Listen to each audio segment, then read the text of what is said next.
The time is 11 a.m. in sunny California, and hello everyone! Welcome back to my stream! It's so nice to see all of you today! And yes, things are looking a little bit different today. Oh my god, my emotions immediately broke. It's okay. Hello everyone! I see so many familiar faces here today. Of course, we have the mods, Charlie Arlette, Lady Kirin, Kendra, and of course, Moontones. I see Timber Wolf is joining us again. Hello! Welcome! I don't know why my emotions aren't working. Lamau, I don't know why my emotions aren't working today, but it's fine. A big hi as well to, let me just see real quick. I see Chips is here, hello. Welcome. And Des is here, hi Des. Greetings. And then there's Nightball. Yo, Danny's here, hi Danny. Welcome. Welcome. Yeah, so today, yo, Kendra made me a little something. That's exciting. I'm excited for that. Let me just restart Touch Portal real quick. Hi, Danny. How you doing today? By the way, Danny made affiliate on Twitch. So exciting. Congrats. There we go. My emotions are back. So, as you're probably noticing, the setup for today's stream is looking a little bit different. And that is because I have been wanting to make some updates to the stream for a little bit. And also because it's hard to display Microsoft Word in a way that is effective. So instead, I had to make an entire new setup for this. So here we go. A completely new screen layout. Look at this. Also, people have been asking for a while to make the Pomodoro timer bigger. So it's right above my head. It's a lot bigger now. You can actually see the timer now. And as you can notice, on the left side of the screen is you. Chat is now actually bobbing up and down as it's coming in. I kind of like that. It lets chat kind of like breathe a little bit, and I love the little opening animation. Also, the person who made this stream elements add-on is like queer as hell, so I'm like, hell yeah. Queer creators supporting queer creators. Let's go. Also, hello there. If this is your first time watching or you're catching the VOD, hi there. My name is Max, also known as MKirin. I also go by Maxi. My pronouns are they, them. I am an author, VTuber, game designer now that I think about it, an artist as well. And today we're going to be doing a productivity stream for Iron Valley, my cozy RPG. We made the cover for yesterday. I thought we were going to need 2 days to do the cover. Thankfully, we didn't because we have a lot of stuff to make happen. There's something happening on the hobby chat. Okay, all right, let's go. What's happening on hobby chat? Yo, Kendra, you made Gabby! Let's go! Oh my god, I love them. I love them. That was fast. Holy crap, that was fast. I don't have a way to show it right now, but I will definitely tweet it as soon as I get a chance. Okay. Thank you so much, Kendra. That's incredible. I love them. It's Gabby. I love them. Also, by the way, can we all just take a second real quick to just like decomp after what happened yesterday? Because yesterday was a Nintendo Direct, right? And let me just tell you that like things went wild. I don't want to say that like Nintendo targeted me and me specifically, but what I want to say is that Plaguesworth, also known as Doomsworth, friend of the channel, he literally called me because we're adopting Kendra into our Nintendo Switch Online family, but Plaguesworth called me and he was like, yo, Nintendo made that direct just for you, Max. And I'm like, he's not wrong.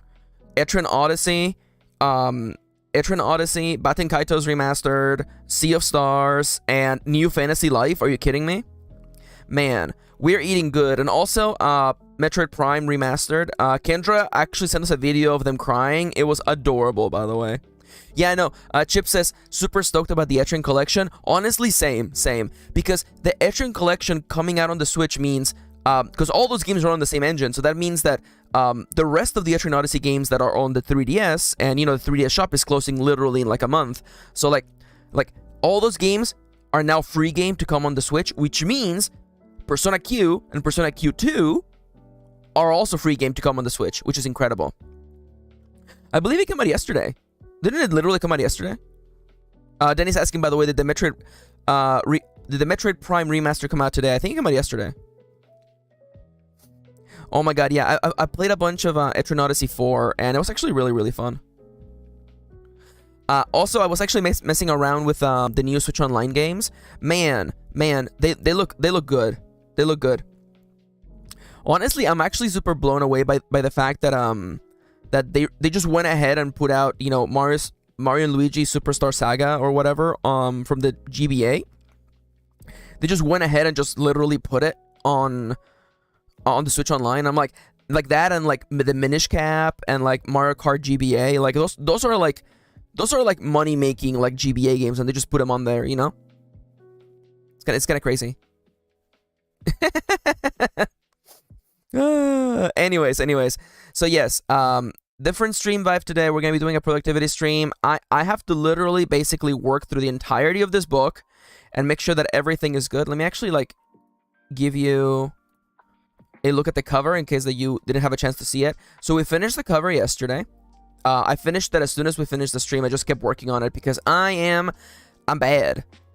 Okay, so I do want to make a point. I'm sorry about this. This is not really on your. It's not my fault. It's not you guys' fault. But the chat version that I have doesn't actually support YouTube emotes. It should support regular emotes. Am I in trouble? Yeah, I'm in trouble because I worked too much yesterday. I worked too much and I didn't take breaks, so I'm in trouble. Kitty's gonna beat me up. Yes. So YouTube emotes they still work in the regular chat, but they don't show up on the window. I'm sorry about that. I really can't do much about that. We finished the cover. You know, I went all in and finished it. I added some texture in the background just to make it look less flat, and I feel like that helped a lot. And yeah, here we have an adorable little cozy game, and we're gonna be working on clearing up the entire freaking book. I don't want to say today, but we want to get really far, okay? Yeah, there needs to be more plugins for YouTube. Like, technically speaking, like, the chat add-on that I have on the screen right now, like, that's actually for Twitch. But, you know, the creator was like, it's untested, but, like, you know, I don't know. Try it. And I'm trying it, and it, you know, I like it. It's cute. It has a lot of customization. I love how, like, the messages, like, bob in. It's really cute. There's also another add-on that I want to try. It's an add-on that makes it so that, people who comment, as you comment on the chat, it gives you experience per stream, and like there's like a little leaderboard to see who are like the top chatters, and that's kind of cute. I kind of like that. Of course, you know, I would add settings to prevent spamming and all that other stuff. You know. But it'd be kind of cute to have, like, you know, top streamers of the day being on the screen. I feel like that would be kind of adorable. And yes, I did change the layout, by the way. Let me know what you think about it. You know, kind of like making more use of the vertical space we have on the top bar. I think maybe that's. I think I like the top bar having, like, you know, the nuggie counter and stuff like that. I feel like it kind of works. Oh my god, yes. Thank you, Moontoms. Moontoms is just so good. Yo, Siska's here. Hi, Siska.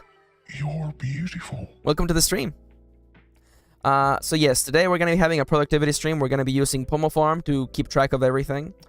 I'm a little bit nervous. I'm going to be completely honest. I'm a little bit nervous because I'm worried that I am really, really tight on time. and my wife, Kitty, posted an image of her outfit today. She looks absolutely adorable.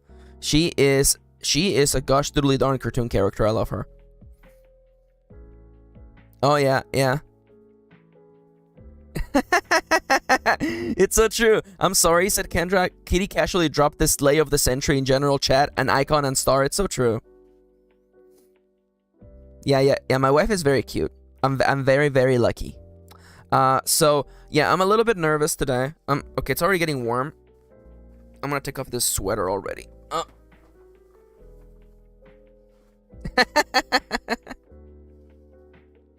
I mean, Danny is cute. Is correct. Danny says Kitty was always adorable. What do you mean? This is a really, really good point. So I'm a little bit nervous today because I'm worried that I'm not gonna make the deadline. But I'm gonna push through. You know, this is gonna be basically the make or break moment today and tomorrow, because Tomorrow's stream is also going to be finishing up this book, but it's mostly going to be like wrapping everything up and setting up the store and putting it up on Itch.io and writing all the posts and stuffs. Whew, I'm a little bit nervous, I'm not going to lie, but let's just dive right in, I think. Although first, actually, I always forget this part. What are you all drinking today? Let's begin today's stream with a little bit, you know, checking in, you know. What are you all drinking? I'm sipping on water.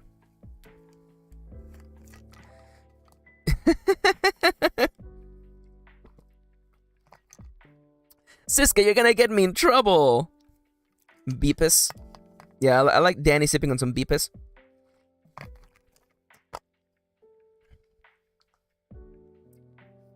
All right.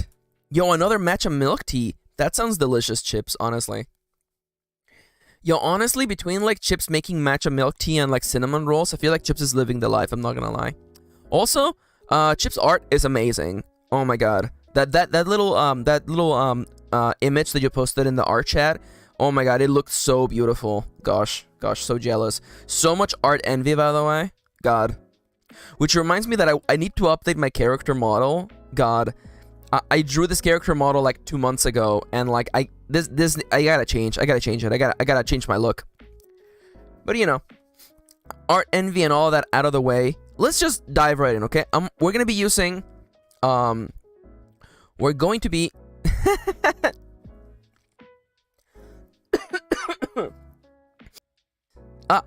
damn it!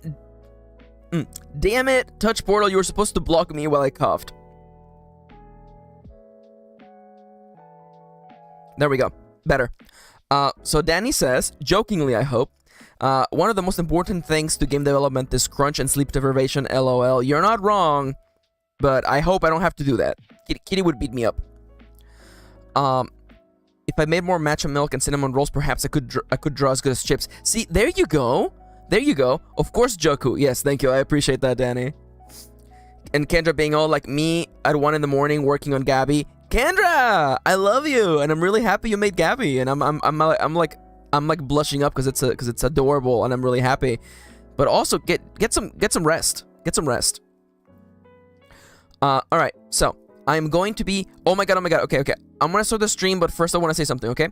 So Kitty texted me yesterday after I told her that I was being bad and I was overworking myself. Kitty was like, "You're in trouble," and then sent me the gun emoji. But the gun emoji on iPhone, it's like a water gun, right? But on my I have a Fitbit smartwatch, and on my Fitbit smartwatch, the gun showed up as an actual like revolver, and I'm like, "Oh my god, I'm in trouble." Oh no, I'm in danger. Anyways, that really got me. Okay, so we're going to be focusing. We're going to be using the Pomodoro technique as always. 25 minutes of focus, 5 minutes of breaks. If you want to work along with me today, you're more than welcome to, or you can just tag along, lean back, and enjoy me slowly losing my mind. Did you die and have to be revived by Charl? Probably. See, okay, I was thinking about this. You know what? I want to have a little bit of a nice chat before we begin. So, this RPG is going to get done. It will be done tomorrow.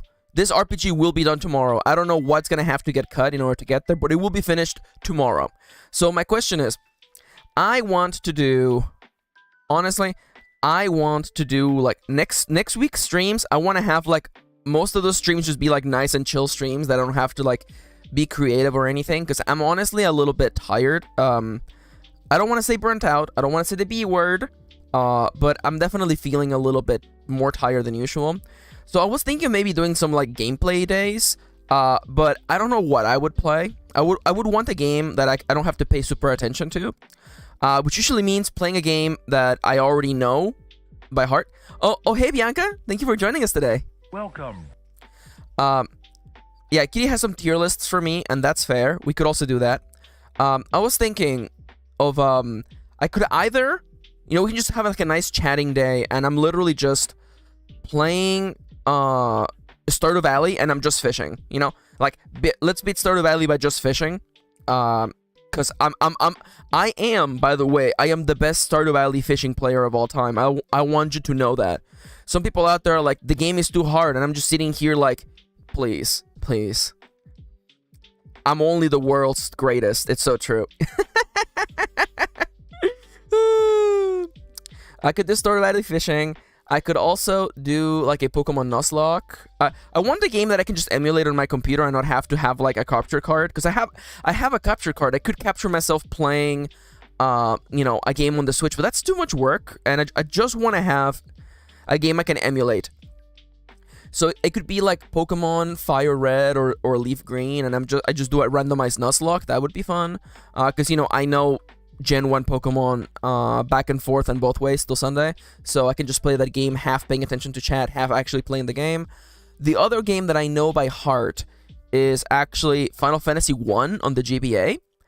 I could play some of that, just literally, you know, going through the motions. You know, I've played the opening of that like 8 times. You know, I know it by heart. I know what chests to open, and I thought it would be cute actually. The reason why I'm here, because Siska said if Charl revived me, and I was gonna say that Charl wouldn't have revived me because I don't think Charl would want to be a white mage, because I was telling Kitty that if I played Final Fantasy 1 on the stream, I would name the 4 party members after the 4 mods that we have. Of course, we would have Kitty, we have Kendra, we would have Ronnie, and we would have Charl. And I would like, you know, if we were to do that, I would want each of the mods to decide what class they are. And of course, the Final Fantasy 1 jobs are Fighter, Thief, Monk, Red Mage, White Mage, and Black Mage. So my question is this, okay? If you wanted me to play Final Fantasy 1 on the stream, yeah, Kitty's gonna be a White Mage, that's for sure. Moontoms picks Red Mage, yeah, which actually goes really well with your avatar, by the way. Oh my god, I love Ziska being like Ronnie's a Red Mage, let's go. Alright, so Charlie doesn't know the difference between mages. So white mages do protective and healing magic. Black mages are more accurately called elementalists. They do elemental magics. You're a red mage in FF14. Oh, that's awesome. I didn't know you played FF14. Hell yeah. Yeah, black mage is all DPS. Buenas time zones. Oh, hi Raquel. Welcome. Hola Raquel, ¿cómo estás? And in case you're wondering, you know, Fighter is a physical damage dealer who later in the game unlocks white magic. The Thief becomes a ninja, which unlocks black magic, and the Monk becomes a master and just becomes more punchy. The Monk is not actually like a healing monk as it's common in RPGs nowadays. It's really just a punchy man. Which, you know, very trans energies. So Kitty wants to be a white mage. Ronnie wants to be a red mage. If Kendra and Charl are listening, what job would you want to be? The options again are I don't really vibe with any of them, so your pick, I suppose. Monk for Charl would be kind of funny. That or Thief. I feel like Charlie could do like Thief. And I guess, you know, honestly, I would probably for Kendra I would do Monk or I would do Fighter, because I think it's kind of funny that, like, you know, Kendra only knows how to fight. Because Kendra lives in New York City, so Kendra's used to having to like beat people up in the streets. Because we all know that's how it is in New York City. Okay, so we'll think about it again. I'll be taking recommendations. I don't want to play like a visual novel where I have to be reading nonstop. I just want like a nice chill game that I can stream for 3 hours and just joke along with chat or something like that. So we'll figure that out. Again, I want some chill streams for next week because I've been really burning the midnight oil this week. But nonetheless, let's wrap this week up. I have to do a bunch of writing. I have to do a bunch of editing as well. So let us just simply begin. The 25 minutes on the timer. Get set. Go. So, Iron Valley. Copyright 2023 MKirin. This work is based on Ironsworn and Ironsworn Starforged, found at the address, created by Sean Tompkin and licensed for our use under the Creative Commons Attributions 4.0 International License. I need to have this block. This is the requirement that Sean Tompkin actually added. If you want to create anything commercial with Ironsworn as the base, you just have to put that block in there and clarify that your work is not official. Raquel says, I want to write a bit during this stream, but first I gotta do some chores. Yo, that's completely fair. I know. Oh no. See, I hate folding laundry, but like I find that if I just come in and do it, like it just gets done. You know what I'm saying? Iron Valley is not an official supplement for the Ironsworn or Ironsworn RPG, Starforged RPGs. The body font is Libre Franklin, and the header font is Silas Slab. And I have to, this is highlighted because I need to actually update this later because I forgot what oracles Charlie made, and I want to, of course, give credit to Charlie who made those oracles. And this game would not have been possible without the help of my viewers and chatters. That's you guys, by the way. A list of all their names is on the end of this document. Thank you so much for your help. So yeah, I also have to do that as well. Oh yeah, I see that. Ziska says one of my players commented how one of the NPC portraits look weird, so he's getting a rehaul. That's completely fair. Hey, share your progress. I want to see your art. I like your art, by the way. Kendra says my ADHD doesn't let me do laundry without a minimum of 3 sources of input. That's fair. Oh, I have to be watching a video while doing laundry. Yeah, I have to be doing like laundry, or I have to be like watching a video for sure. Welcome to the Iron Valley beta. Hi there, the name is Maxi, also known as MKirin, and this book is the beta version of Iron Valley. This role-playing game was made as part of the Starforged Jam 2023, designed, written, and playtested in less than 1 month. Of course, Iron Valley still has a long way to go. The relationship system had to be delayed in order to make the deadline, and the character sheets still need work. I will be updating Iron Valley in the future with more content, mechanics, and oracles, but before I can worry about adding more, I want to make what is here better. And for that, I need your feedback. If you have ideas as to how to improve the game, please shoot me an email over to blah blah blah blah blah, or hit me up on Twitter, blah blah blah blah blah. I hope you have a lovely time playing this game. Sincerely, MKirin. And now, Iron Valley is dedicated to... I'm actually going to keep the active window here so you guys can see it. Yasuhiro Wada, who is trying to make a role-playing video game without combat, creating Bokujo Monogatari and the farming simulator genre. His game would go on to be known as Harvest Moon and later Story of Seasons. Katsuya Eguchi, who after moving to the big city to develop video games, found himself nostalgic for the flow of small town life. In wanting to capture the feeling of moving into a new town, he created the Botsu no Mori, also known as Animal Crossing. And Eric Barone, also known as Concerned Ape, who in an attempt to make a simple game for his resume, ended up creating Stardew Valley and selling 20 million copies along the way. The picture of the devs is one of my favorites illustrations. Thank you so much. I'm really happy with how it came out. Honestly, Concerned Ape. I'm gonna super zoom in on this image so you can see it. Oh, you can't see. No, you can't see it. I lied. But like I really wanted to catch their likenesses, and I feel like Concerned Ape. I absolutely nailed what Concerned Ape looks like. By the way. yo. I honestly, it was actually like really. I wouldn't mind doing Pedro Pascal, honestly. Thank you for filling my life with stories of small towns, good company, and lots of crops. There you go. And this table of contents is actually automatic because apparently you can do that in Microsoft Word. So don't worry about that. And now, my favorite page in the entire book, because I have to put this right at the beginning. Is this game right for you? Iron Valley is a game about peoples of all walks of life living in peace, caring for one another, and working towards a brighter and more inclusive future. To put it more bluntly, you're not allowed to play this game if you support bigotry in any form, function, or form, including but not limited to racism, xenophobia, homophobia, transphobia, ableism, sexism, antisemitism, or religious intolerance. Also, this book was made by a trans and queer person with the help of many other trans and queer people. So if any of that bothers you, then this game isn't for you. You're not allowed to play it. You're not going to have fun. You're going to get all the rules wrong. So go outside and touch some grass instead, okay? There you go. You honestly, the best part about making your own RPGs, you just get to set the rules, right? I'm like, no, you're just not allowed to play my game if you're a big bigot. Hey, I am trans and queer people. That's right. Yeah, pretty much, yeah. If you support J.K. Rowling, you're not allowed to play this game. It's that simple. Go touch some grass, turfs. So what is Iron Valley? Iron Valley is a solo role-playing game and hack for Ironsworn and Ironsworn Starforged, both by Sean Tompkin. In this game, you take the role of someone moving into a small community and starting their life anew.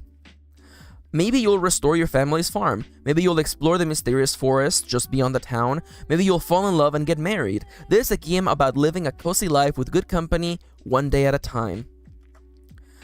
The key inspirations of Iron Valley are life and farming simulation games such as Animal Crossing, Story of Seasons, Harvest Moon, and Stardew Valley. This game attempts to capture the feeling of working towards player-driven goals while making the most out of each day. Build your own life sim. As part of your first session, you will select world truths that will decide what kind of setting you're going to be playing in. Will your version of Iron Valley be a small town hours away from the big city? Will it be a medieval town? Or will it be a futuristic dome city built on a garden planet? Who will be the denizens of this place? Will they all be human? Or will they be adorable animal people? Or will the townies be, this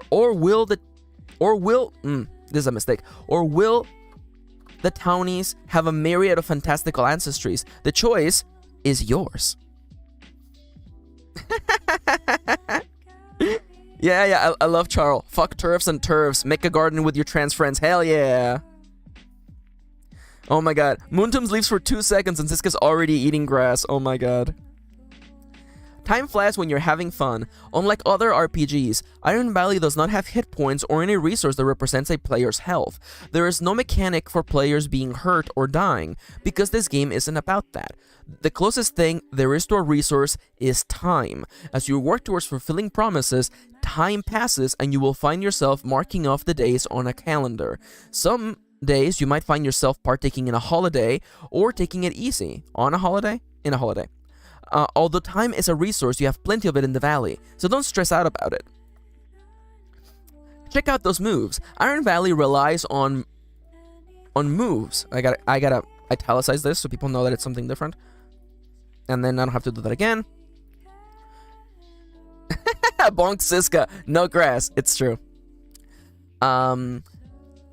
Iron Valley relies on moves, self-contained mechanisms, to resolve roles and keep the story moving. It simplifies the moves from Ironsworn into a smaller, quicker set of 4 total moves. Life is simpler in the valley, so of course these moves are a lot simpler as well. Yeah, that works. Make it a promise. Nothing is more important in the valley than keeping your promise, whether it is to someone else or to yourself. Promises are the core mechanic of Iron Valley. You will make promises to yourself, to your friends, and maybe to your frenemies. Fulfilling a promise earns satisfaction. I got a satisfaction, which you can spend to fish up a new skill set. I like chips. Wheatgrass is good for you. What about lemongrass? Satisfaction earned through fulfilled promises can be spent to unlock skills from an extensive list. These skills can then be upgraded to represent your character's mastery over them. You might find yourself making more progress with less effort and even making the most out of your day. Cozy oracles for daily use. At times, you may not know what should happen next in the story, and that's okay. That's what oracles are for. Iron Valley comes bundled with an adorable collection of random tables to get you inspired and to give you ideas. Anything from names to crops to over 250 different food items. There is no shortage of things to do in the valley or tasty things to eat.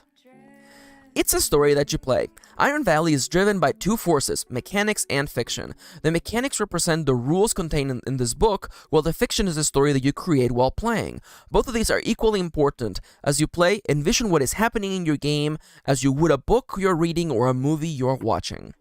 What you need. In order to play Iron Valley, you will need the following materials. This should be on a new page, so I'm gonna just move you over here. You know what, can I just... Nope. There you go. What you need. In order to play Iron Valley, you will need the following materials. This book. You're already doing great. Oh my god, Siska! Siska's like, you should add grass to the foods list. Definitely not. This book, 2 10-sided dice, D10. These will be your challenge dice.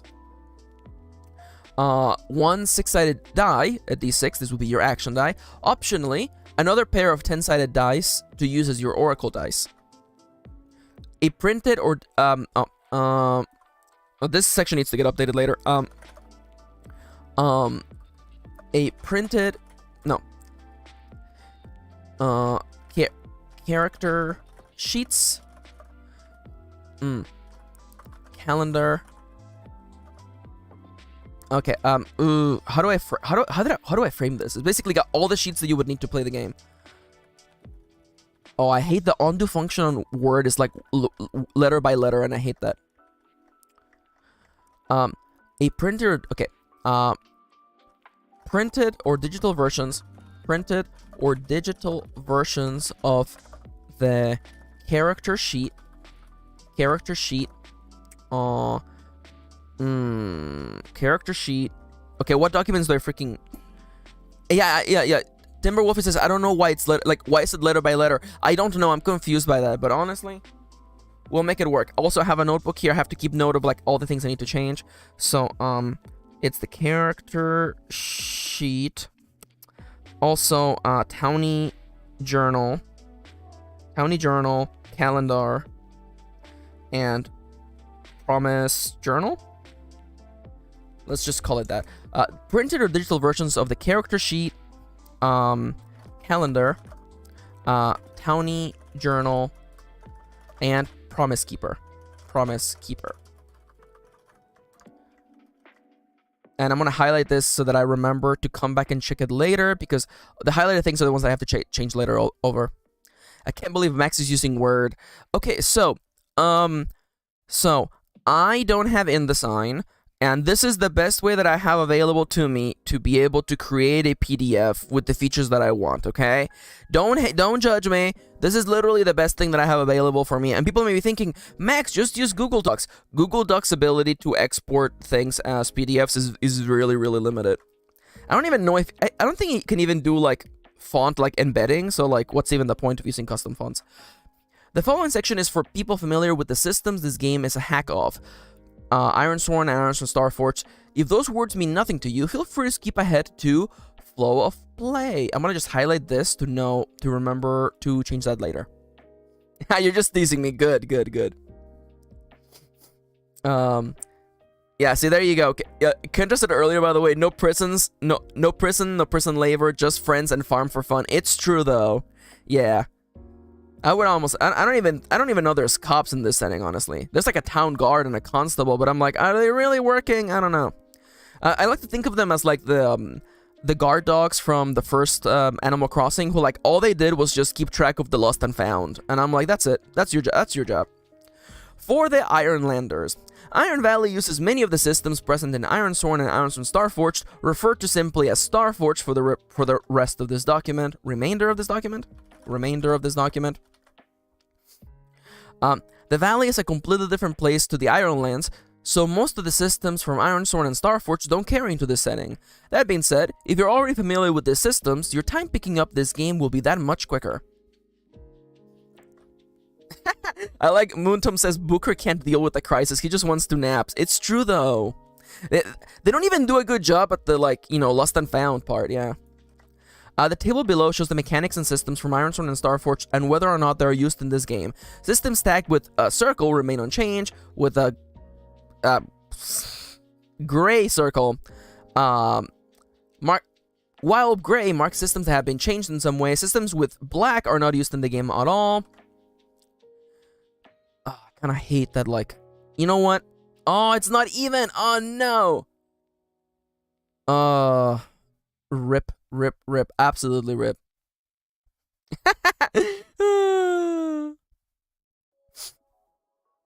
Oh my god.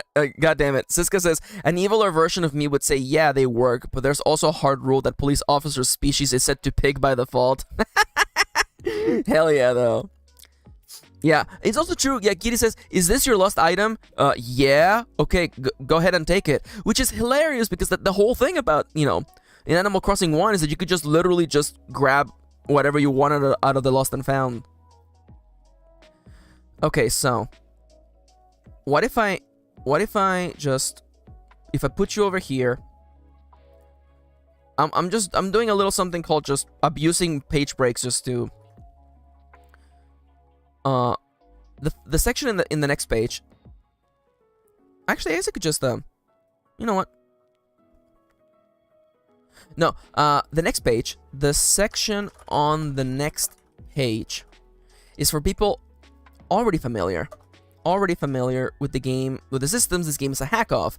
Ironsworn, blah, blah, blah, blah, blah. If those words mean nothing to you, feel free to skip over to that page. Okay, this is true. Okay, so, you know, people are making a good point about how, you know, it's unfair that, you know, it's unfair to pigs to associate them with cops, and I think that's fair. Pigs are actually really, really smart. To call cops, go to page 20.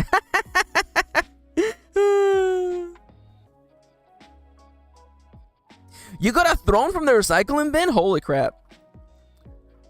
Alright, so that's good. And now, how to play Iron Valley in just one page. This is one of my favorite pages in the whole book, because I basically lay out the entire rules in one page, by the way.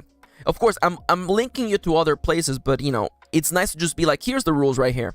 So, set up your campaign by completing the following in order. Pick your world truths, pick your character truths, envision your arrival into Iron Valley. That's it. That's setting up the game. Easy. Now, playing Iron Valley moment to moment. Roleplay and envision what your character does. Whenever you trigger a move, play it out. If your character is attempting something difficult or working towards a promise, use the move, try your best, and do an action roll. As you work towards promises, you will mark progress on them. If your character loses track of time, use the move, time passes. As you fulfill promises, you will gain satisfaction, which you can spend to purchase new skills and upgrade existing ones. If you're not sure what to do, focus on your current promises or make a new one. There's a request board in Iron Valley, page number, so why not help around town? Again, I love that feature, it's so good. If you're not sure what should happen next, need an idea, or just some guidance, ask the spirit of the forest. There you go. The entire rules for the game, one page. Kendra, oh my god. Page 20. Now, why does the situation require the police? Are you enforcing a norm of behavior that's aligned with your highly privileged worldview and failure to recognize the inner lives of others? That's so good, though. It's so good. One of my villagers was Elvis, the kingly lion, and he moved away, and his furniture was in the recycling bin. Yo, free throne, let's go! Alright, yeah, so this whole page, by the way, I have to come back and fix all the page numbers, so I'm just highlighting that whole thing for later. Oh, I like this. I love this illustration, by the way.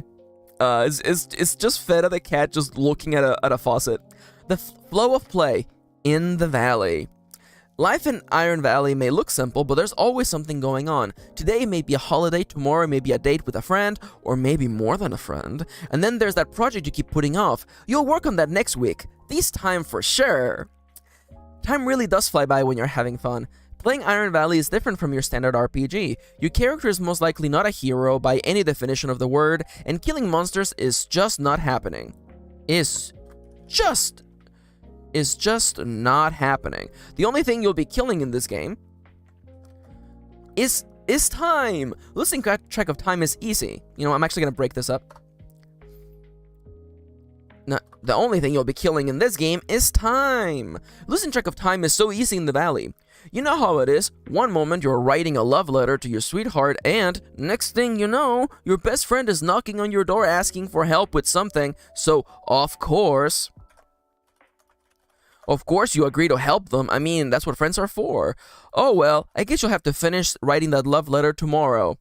This time for sure. That's a little bit of, you know, again, repetition is the essence of comedy. I don't know if you've heard that before.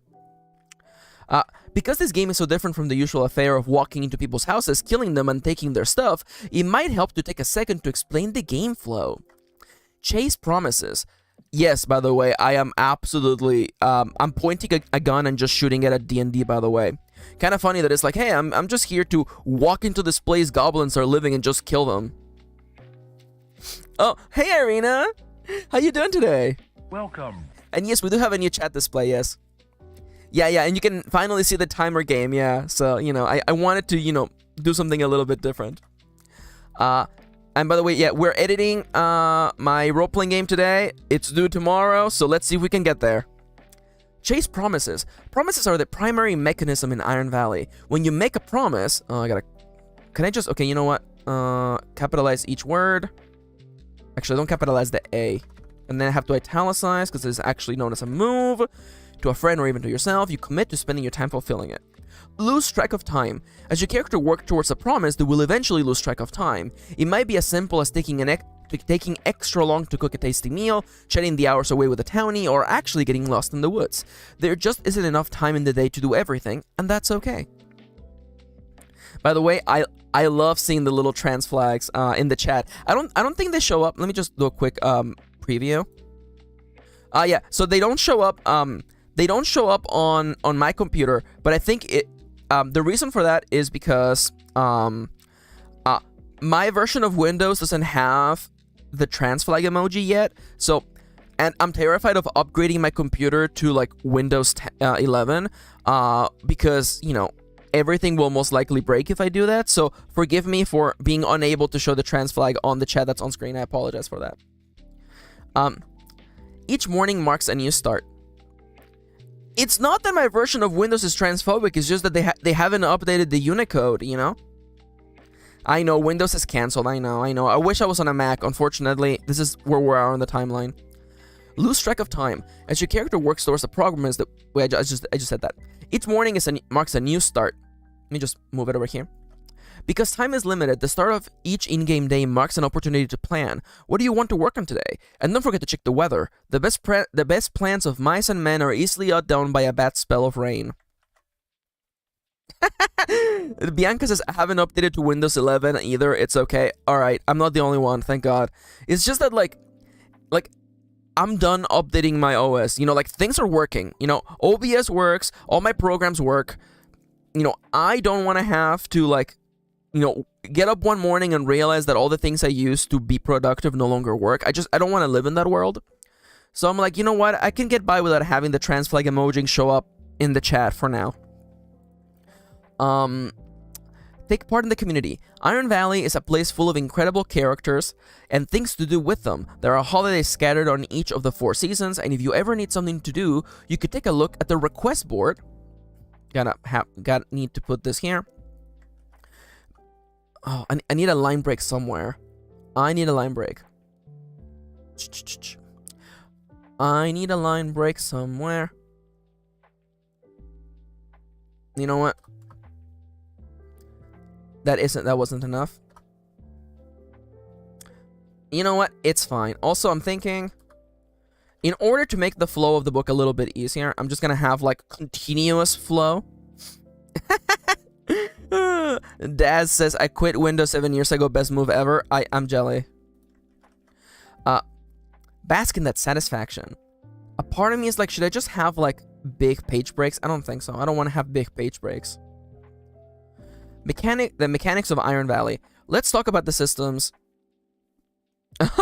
Oh, no, I'm so sorry, Charles. Charles says a struggle of wanting more commissions but not wanting to lower prices. Yeah, that's the issue right there. Honestly, don't lower your prices. Don't lower your prices. Because the one thing that is consistent is how much time you have. And you're ultimately, you know, in wanting to take more commissions, you're ultimately just getting less money. Let's talk about the systems you'll be using in the Valley. Starting with the most important one, the action roll. The action roll is the bread and butter of Iron Valley. This is the roll you will do most often as part of the move Try Your Best. I gotta capitalize this. Yes, the move Try Your Best has 2 exclamation marks in it. I'm sorry, Sean Tompkin, if you're watching this, I'm sorry that I put the exclamation marks in there. I'm just crazy like that. Here's a step-by-step guide as to how to do an action roll. Gather your dice, 1d6 known as the action die, and 2d10 known as the challenge die.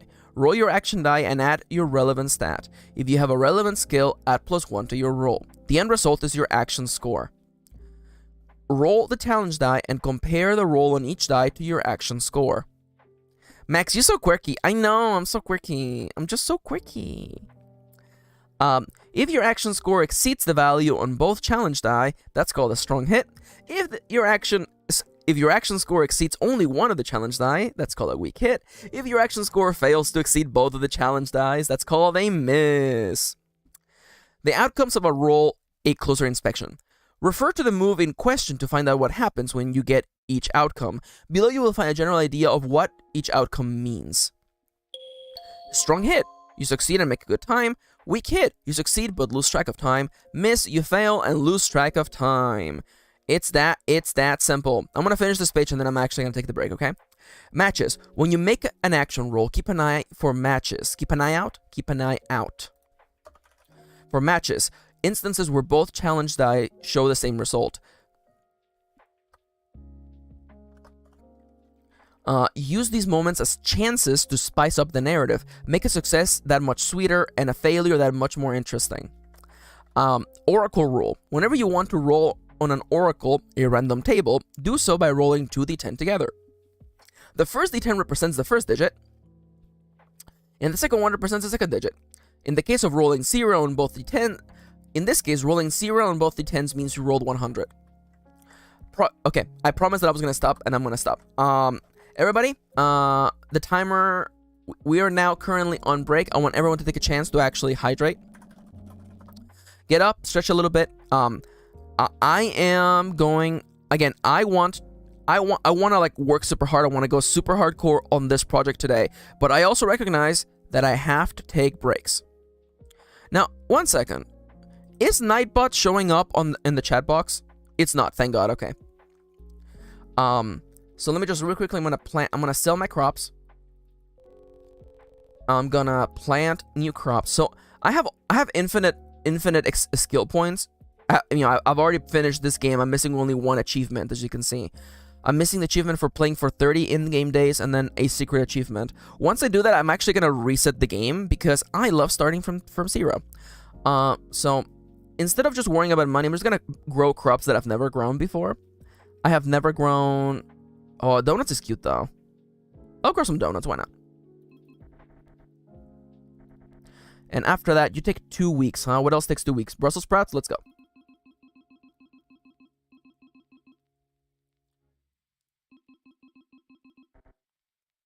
Yo, I'm just saying. I heard what I saw what Daz was saying. I'm just saying. Anyways, everybody get up and stretch, by the way. I know. I mean, it depends. I was gonna say, Raquel, if you're still doing laundry, don't forget to stretch. But I don't know. Who here, do you do your laundry standing up or do you do it sitting down? I've always been a person who stands up while doing laundry, while folding laundry, but recently I've just like, I've started just sitting on my chair while folding laundry at my desk, and I'm like, it's actually kind of nice. Anybody else know this life hack? Just me. Irina says standing because usually on the washer or on the counter. Oh, I see. Oh, Charles has to move back and forth. I see that.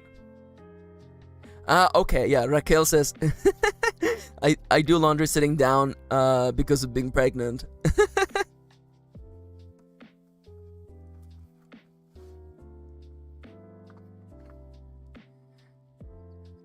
I know it's been like a week since you posted this, Raquel, but can I just say, the nursery that you shared is just so adorable. Oh my god, it's just so cute. I can't handle it. I think about it and I'm just like, man, what a beautiful nursery.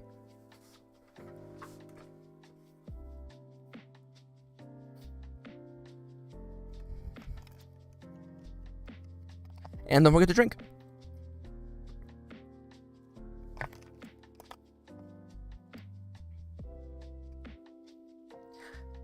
Yeah, I definitely agree with I agree with the dark green is actually the rich green is actually a really lovely choice of color. I don't want to go on a huge tirade about what colors mean to the human brain, but I just want to say that our brain is naturally programmed to look at rich greens and earthier tones and feel like we're at home because we used to live in the wilderness a long time ago.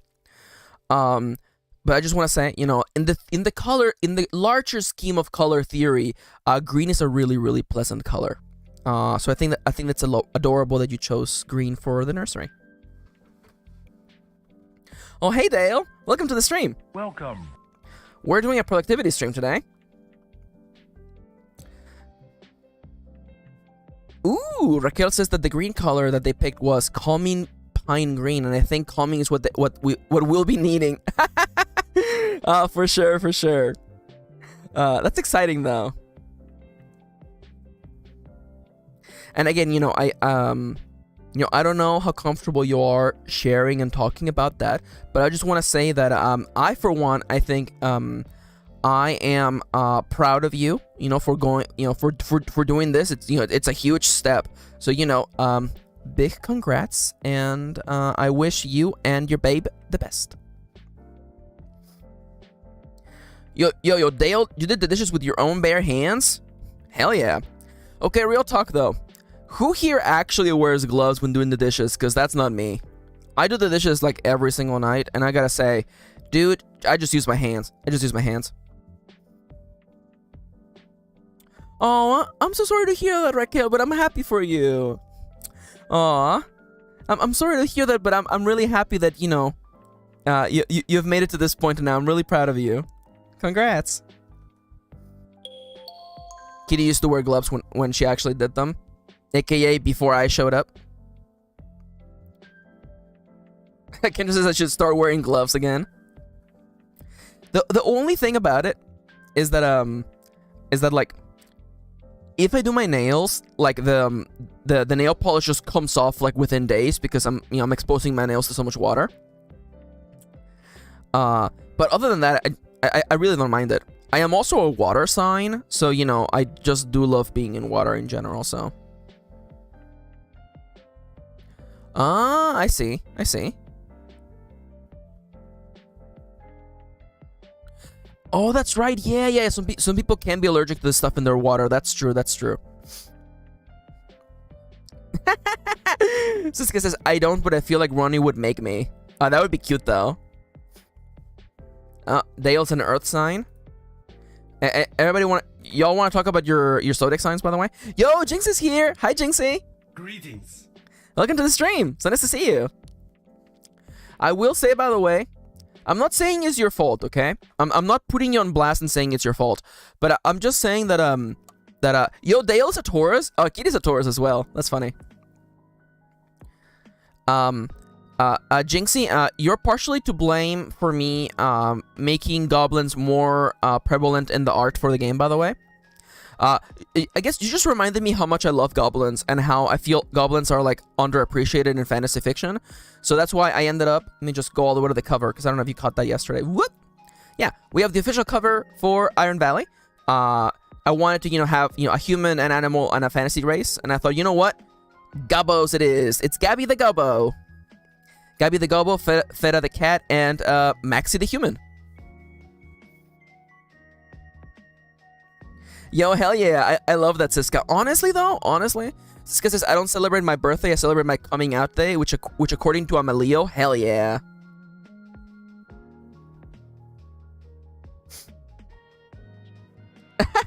Sorry, sir. I know, I'm not putting you on blast, Moontoms, but it's funny because Moontom says, I would die if I touch icky food. That's funny. That feels really in character. I don't know why. Don't ask me how that makes sense. It just makes sense, okay? Alright, so, back to the editing work. Oh, hey Igor! It's long time no see, how are you doing today? Welcome. Yeah, somehow Aquarius is an air sign? That makes no sense, by the way. Makes no sense.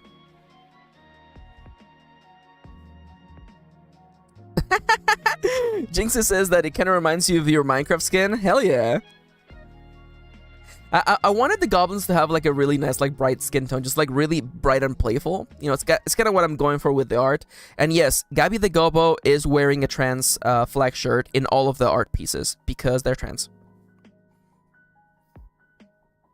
Yo, I like the way that our Irina put out their sign information. I love that. Okay, Kitty, do you remember what's my other sign? Because I'm Pisces. I'm Pisces what? Am I Pisces Capricorn or Pisces Aquarius? I forget.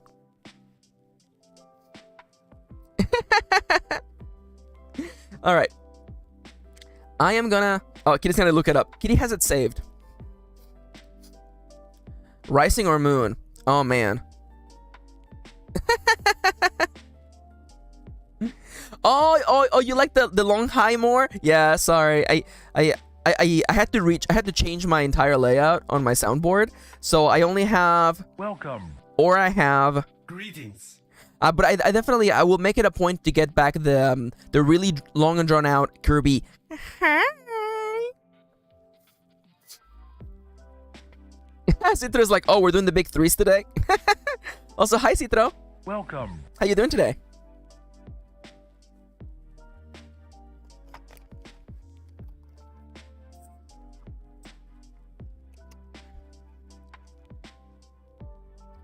So, Raquel, using her incredible detective skills, has pointed out that I am, in fact, if I'm a Pisces, it means my birthday's coming out soon. Yes, my birthday is on March 2nd. Which reminds me, I have to set up like a book sale or something. By the way, Jinxie, I definitely saw your description of your Minecraft skin. It's adorable. I love that. Oh, apparently I am Pisces Sun, Capricorn Moon, and Taurus Ascending. Oh yeah, that tracks for Max? What do you mean? Wait, Cisco, we have the same birthday? You're also March 2nd?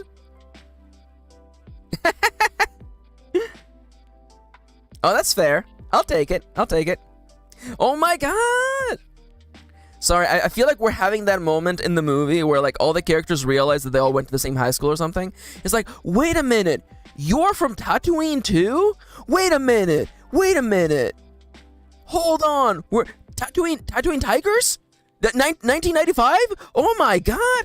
My birthday's not 1995, by the way. I just said that on a whim. I'm a little bit older than that.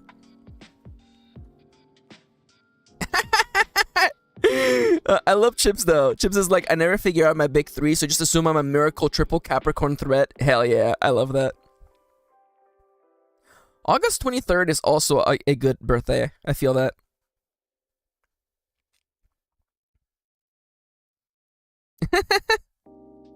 Yo, congrats, Dale. Turning 21, that's a big one. Yo, Sofifi's here. Hi, Sofifi. Welcome to the stream. Welcome. So nice to see you again. We are working on the book, which reminds me, by the way, I'm turning the productivity. Oh crap! Wait, hold up. I'm restarting the timer.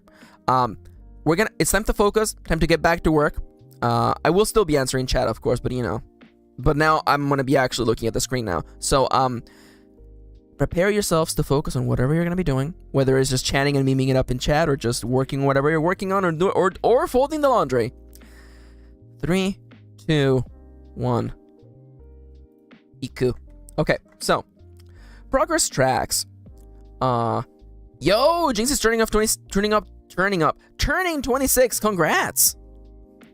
As part of making a promise, you will be instructed to draw a number of boxes out of a maximum of 10. These boxes represent how long a promise might take to fulfill. Given enough time and dedication, your character can accomplish anything.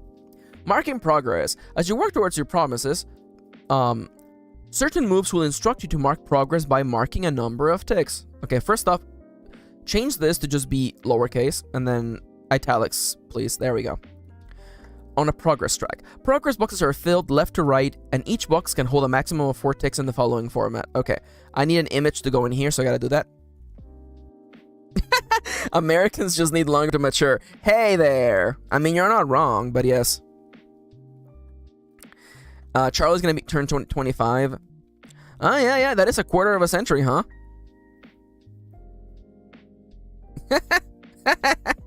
So, yeah, Dale, you're gonna find yourself facing the reality. I'm gonna tell you right now, okay?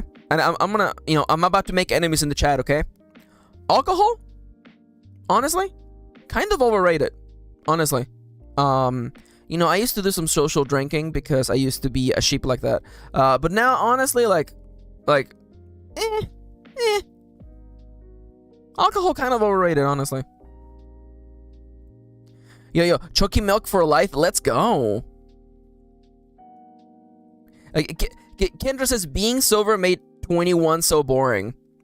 Kendra. Yeah, okay, I'm not gonna go into a whole debacle about, how, there's a whole cultural idea that, drinking alcohol is exciting and not drinking alcohol is boring. Well, I would actually argue that, considering the people that I knew who were super into heavy drinking, there were definitely really, really boring people. So I'm just gonna say, all these things that we're arguing about, they're made up, they're social expectations, and because they're made up, you can do whatever you want with them. The points don't matter. Raquel is 31? I don't know why I thought you were older. Also, yeah, I love that Daz and Moontums are both like, I'm old. I'm not telling you guys my age because I'm just a gremlin, and gremlin years don't matter. Gremlin, gremlin this, gremlin that, nobody cares. Everyone, doesn't matter if you're old on the outside. Are you young on the inside? No, you're also old on the inside, but that's okay. Okay, see, the thing is, Jinxie says, I'm old enough to remember VHS tapes versus floppy disks. See, I grew up in Mexico, okay?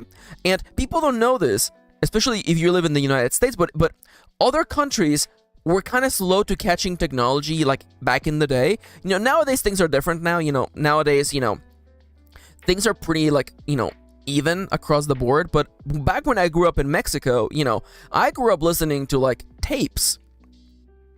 Like tapes on a cassette recorder, you know, even though CDs were out in other places, you know. And like, you know, a bunch of my computer projects all required floppies, even though, you know, CDs were out, you know. So like, I grew up with even older technology back in the day. Citro, I remember the drinking age here coming from 16 to 18. I love that.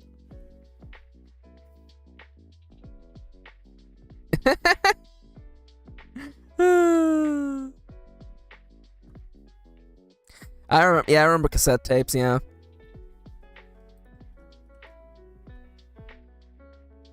A 90 Chevy Lumina. That's a good name. I love that. I don't know a damn thing about cars, but actually I think I know what a Chevy Lumina is actually. I'm full of crap.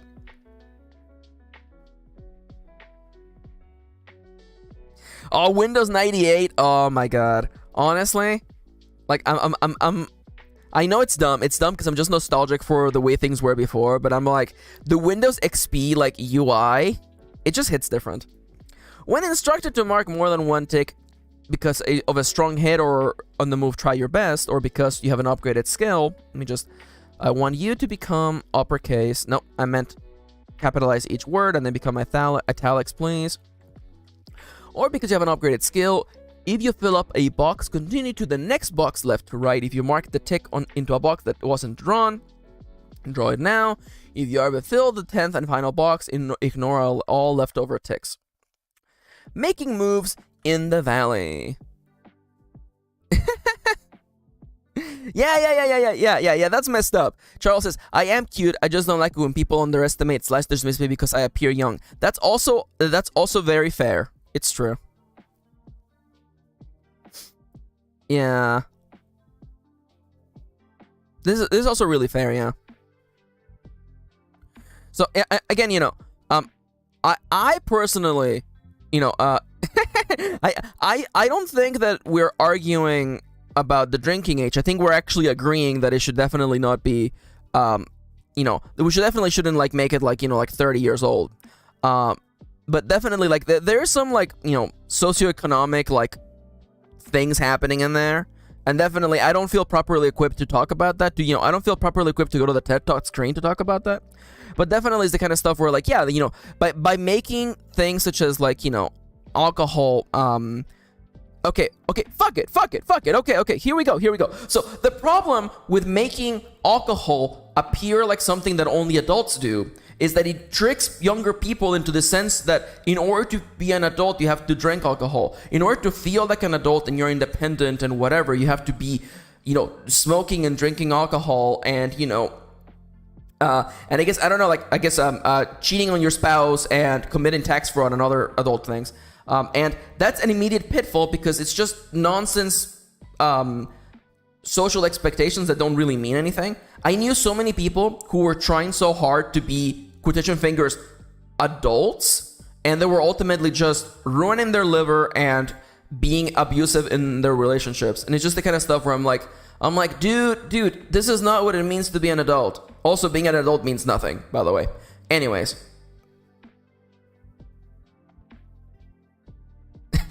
I'm so mad. I'm just so mad. Windows 98 was so good, though. Yeah, like, alcohol isn't that great, honestly. Like, I'm sorry to, like...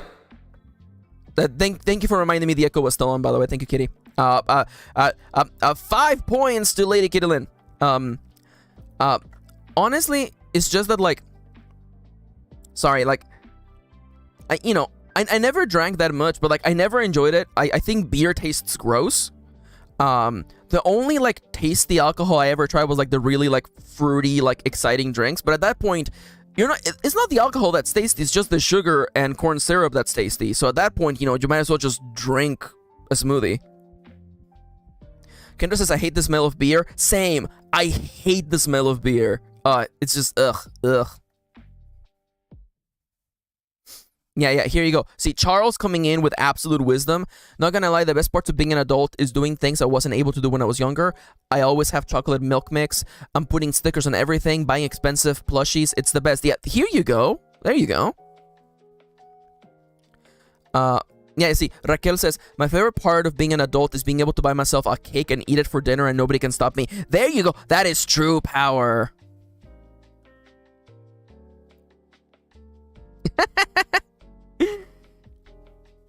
Yeah, see, Raquel gets it. All the Squishmallows. I am so grateful. Kitty and I were talking about this. I'm so grateful that Kitty never got into Squishmallows because we would be in so much trouble. Oh man. Charles gonna head out for a little bit. I'm gonna take pics of the stickers I have on my car. Oh, no worries. Go do that, okay? I am gonna load you into the cannon though. So here you go. See you in a little bit, Charles. Bowser? Oh, wait. Oh, in a little bit. Okay, I'm sorry. No, not the cannon. Yeah, once again, the problem is capitalism. It's so true, though. Whoop. I guess Charles is gone. Whoops.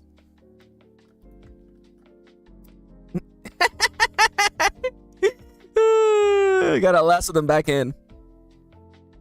Yo. Well, yeah, I guess I should get a reversed version of that sound. Yeah.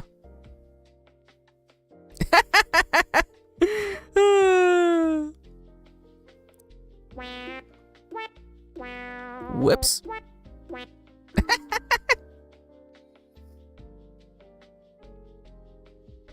Everyone gay so long. So yes. I love that. All right. Moves are nifty self-contained games rules to help resolve actions or guide the narrative. Let's check out what a move looks like up close. So I have to insert an image of what a move looks like in here. Yo, let's go. Honestly, so Fifi says, oh yeah, just yesterday I was thinking I'm dying to drink some carrot juice, and I was like, wait, I'm an adult, I have money, what's stopping me? And I bought the biggest bottle of carrot juice I found at the store. Hell yeah. Oh my god, carrot juice is actually kind of goated, I'm not gonna lie. When I was little, my parents had a juicer, and my parents would make us like carrot juice all the time. I legitimately miss it. It was one of the tastiest things. Oh yeah, I could use like the reversing of time. Jinxie, you're a genius. I'm gonna write that down actually. Just reversing of time.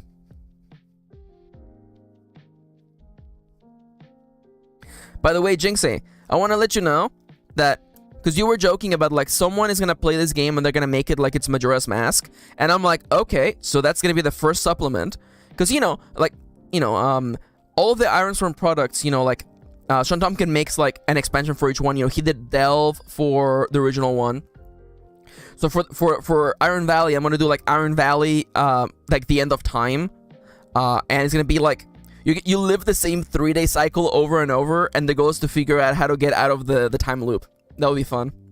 But before I can make an add-on for this role-playing game, I should finish making this role-playing game.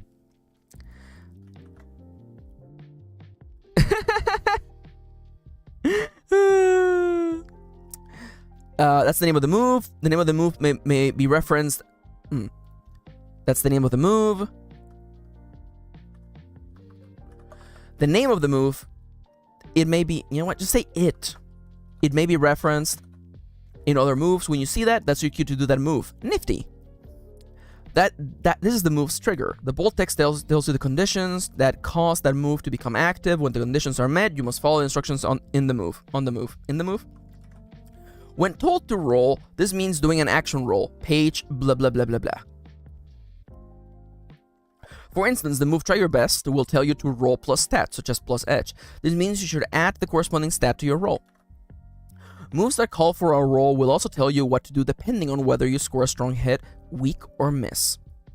As mentioned before, some moves will call upon other moves. For instance, getting a miss on Try Your Best calls for you to follow with the move Time Passes. This means that as soon as you finish the instructions of Try Your Best, you should complete the steps of Time Passes. Yeah, we have way too many Nendoroids, by the way. Yo, seriously? Oh, Dragon Fruit Juice is so good, though, yeah. Dale says, I like mango juice, especially Jamba's mango. Oh, mango a go-go. Oh, classic. Mango a go-go is absolutely that's one of the goatiest for sure. I haven't had Jamba juice in forever. And yeah, Raquel says my partner bought 20 complete manga series in the last year. That's a lot. We'll go into more detail about each of the moves, which of the 4 moves in Iron Valley in the move chapter blank and blank and blank and blank. Okay. Now I said I wasn't gonna do like big page breaks, so I'm fulfilling the promise that I made to myself. Excuse me, Your Honor. I would like you. Oh my god, is the image too big? Oh, of course, the image is actually too big to actually go. Well, that's hilarious. Okay. The image is too big to go on here, but what about... Oh, you can definitely... There we go. Leaving for Iron Valley.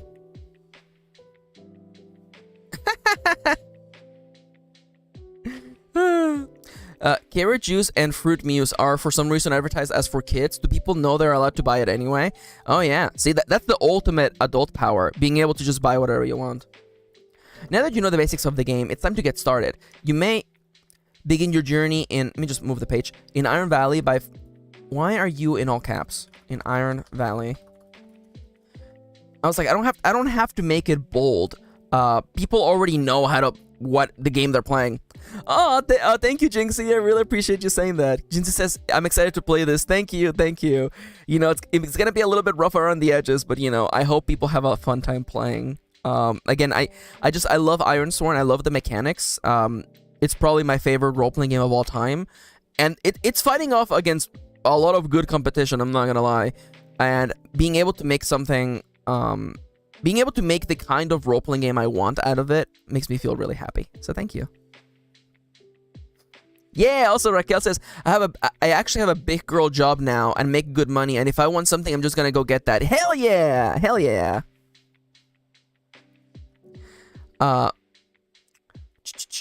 Leaving for Iron Valley. Now that you know the basics of the game, blah, blah, by first deciding on the truths of the world and the truths of your character. Now this, on the truths of the world, boom, and then the truths of your character.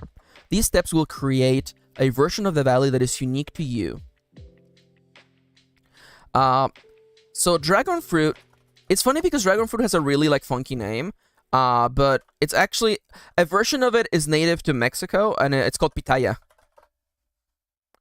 Pitayas actually used to grow near my mom's small town in Mexico. And you know, we would go there to the small town, and we would like, you know, hike for hours to make it to the mountains where like these huge like cactus are growing, and they would have like specific like tools to bring down the pitaya, and they're actually adorable and delicious. They're really, really colorful on the inside as well. But it's funny because when you crack them open, they basically look like little brains. They look like little like fibrous vegetable brains. And they come in various colors. They can be like white or purple or like pink or orange and yellow. And I used to joke with my siblings that like the color changed what flavor the dragon fruit was. It was funny. Yeah, it's pitayas, yeah. The at least that's how pitaya was native to Mexico. It's lovely. Blah blah blah blah blah. Getting there is half the fun. Fun fact, you're already playing the game. Thinking about your world, your characters, and making decisions about them is all part of the fun. The following steps are not things you're supposed to do before you get to the fun part of the game. You're already there. So get comfy, get yourself something nice to sip on, put on some coffee, some cozy music in the background. Let's head to the valley. As easy as 1, 2, 3. Ready to go? Work through the following exercises in order. Highlight this so that I add the page number later. Yo, yeah, the dragon fruits in Thailand look different from the ones from Mexico and Latin America. The ones in Mexico, they're actually like, they're spiky. But on the inside, they're actually like just like soft and squishy.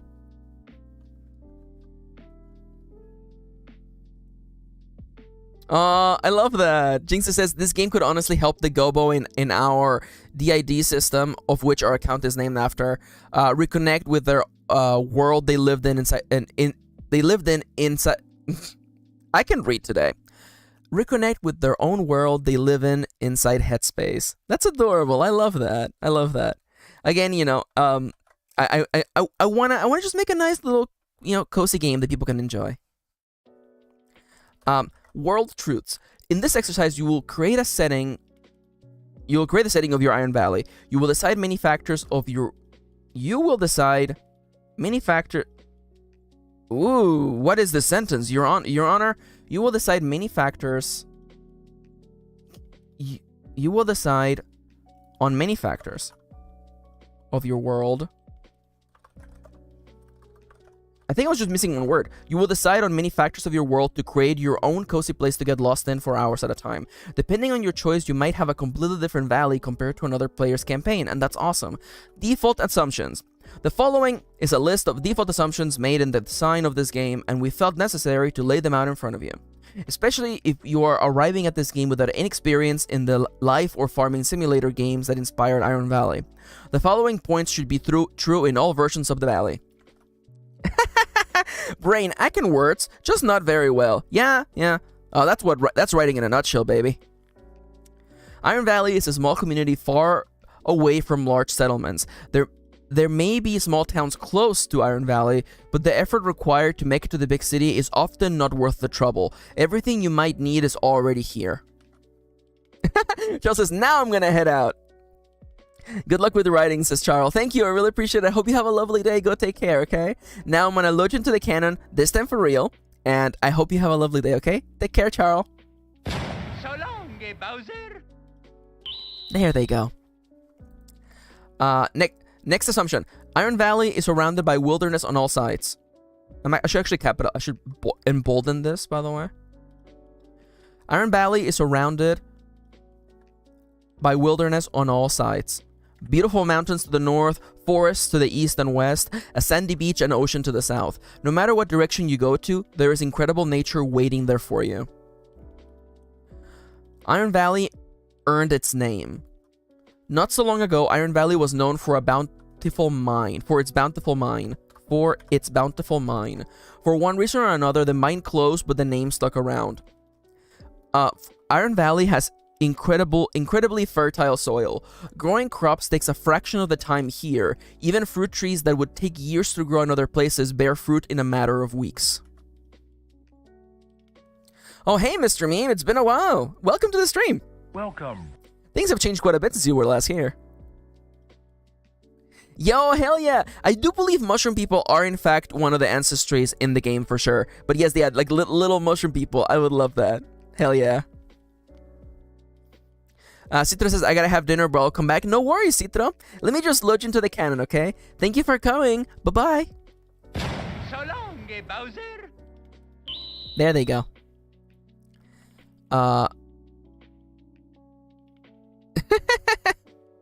Yeah, I love the little mushroom people. Honestly, I love the I love the mushroom people, the little mushroom dudes from Dark Souls 1. I love them. The big one and then the little one. Mr. Meme says, yeah, sorry about that. Lots of stuff has happened. Yo, no worries at all. You know, you gotta live your life, you know. You gotta do what you gotta do. I'm just glad to see you again. How have you been? Iron Valley is a diverse place. Everyone is welcome in the valley, and the valley is better for it. Iron Valley is a busy place. The valley is anything but sleepy. Its denizens are always going somewhere, doing something, telling people about it, and getting you involved. There are holidays, birthdays, spur-of-the-moment festivals. That's why time seems to fly away with such ease. I know, yeah. Mr. Meme says, those big mushrooms in Dark Souls hurt. Oh yeah, I love it when they wind up their little, it looks like a little punch and then they just completely kill you in one hit. I love that. Also, I love Siska being like the mushroom dudes, the ones that do 500 damage on a punch. Yeah, I love them. They're cute. They're cute. Oh, gee. Yeah, okay, yeah, that's definitely, that's a good reason to miss quite a few streams there, Mr. Meme. Holy crap. And here I thought Kitty was the only one having dentist issues this week. There was supposed to be like you know, canned laughter in there, but, you know, the joke didn't really work out. I hope you're doing better, Mr. Meme. Iron Valley is a hopeful place. No matter what happens, there's always hope. No matter how lonely a person can be, there's always someone willing to be their friend. No matter how broken, a little time in the valley can heal any wound.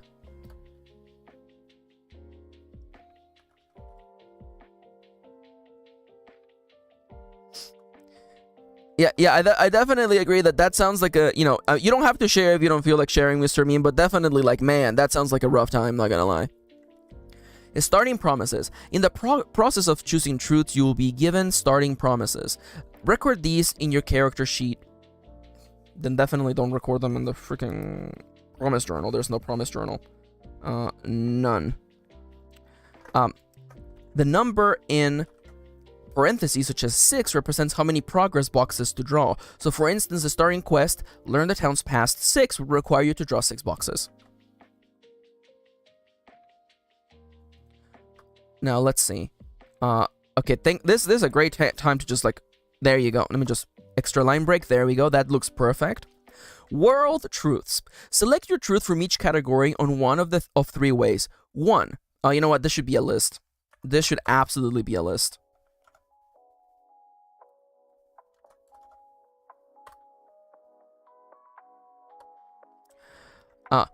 Okay.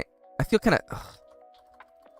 Okay, so there's already a system for doing, like, numbered lists, Max. Just do that instead. Let's just do that instead. I hate because it's more work, but whatever, it's fine. Just do this. Select the thingy. Just make it a numbered list. I said make it a numbered list, Your Honor. I said... There you go. So are you reading, editing, or writing? So, you've missed quite a little bit of lore happening. So I made, I'm on page 23. So, I'm participating on a game jam, which is an opportunity to create a game within a set amount of time. I'm making a little cozy, tabletop role-playing game called Iron Valley, inspired by Stardew Valley, Animal Crossing, the likes. We playtested it, we made the art for it, I wrote this, and I'm editing it because it's literally due tomorrow. It's due in 24 hours, so I have to finish all of this, make the page, make the character sheets, and upload it, and it's gonna be a fun 24 hours.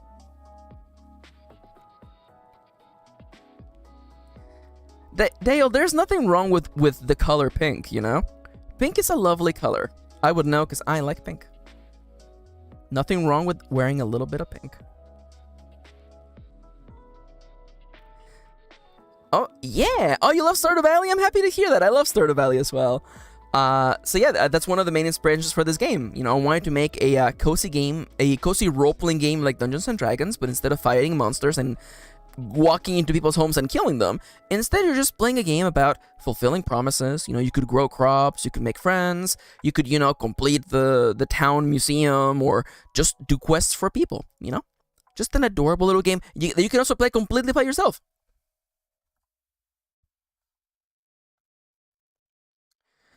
Are you saying that, like, the Ferrari Corporation is gonna actually sue you if you put pink on it? Yeah, see, now Raquel is hitting us with some real-ass knowledge here. I had to get over quite some internalized misogyny to accept that I like pink. Yeah, it's so true. Man. I don't want to get super real with y'all, but, like, I remember back in the day, back before we could just say, you know, internalized misogyny. I remember this one guy, like, falling ass over backwards to explain why he would wear a pink shirt, and I'm like, dude, you can just wear a pink shirt, man. It's literally okay. You can just wear a pink shirt.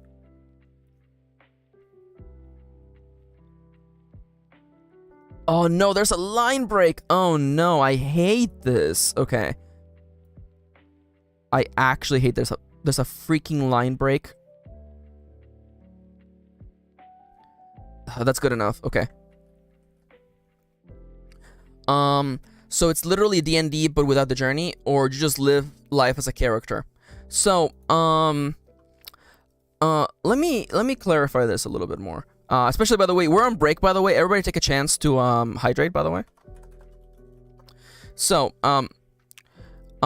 I would argue that it really isn't that much like D&D, because the flow of D&D is ultimately about, like, you know, you do combat to gain experience, to level up your character, to get more abilities, to make you a better killing machine. That's what D&D is ultimately about. And, you know, the stories in D&D ultimately have to circulate around your characters killing things, right? And this game really isn't about that.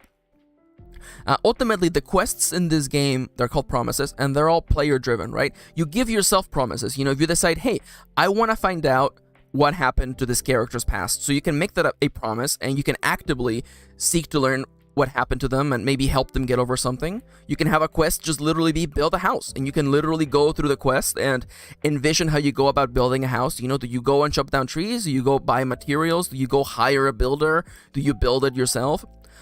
It's really open-ended like that. Think of it more as a sandbox game, but it's a life sim instead of, you know, Skyrim. Oh, really? Oh, Moontomes, thank you for coming in with the deep lore. Ferrari actually bans people from using the color pink on their cars? Oh. It just doesn't fit into our whole ethos, to be honest, said a dumbass. That's funny.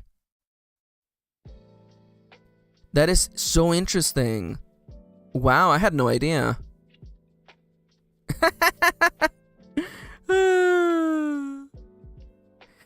Oh my god, Jesus Christ. It's a brand rule, no pink, no Pokemon Ferraris, boo! Boo. He does have the name of a villain, by the way, Herbert Appleroth.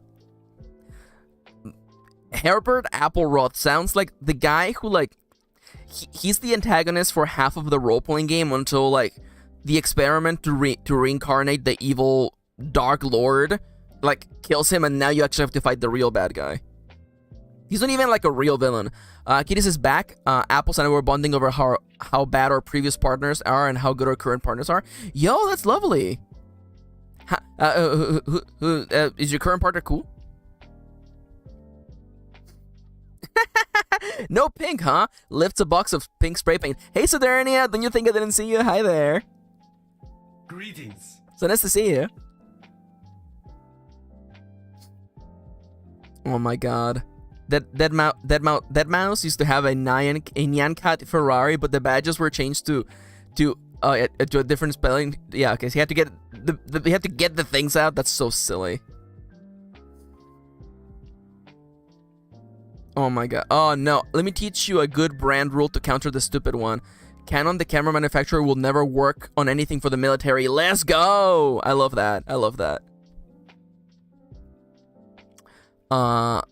Yeah, I always learn such random things on these streams. It's true. You know, I mean, like, learning is fun. I'm down for learning stuff. Raquel says, the Canon, the camera company, they have literally left millions on the table for face recognition software, etc., because they don't want to sell it to the military. Hell yeah! Yo. Hell yeah, I love that. Flexing on me? You're flexing? You're flexing about me? That's funny.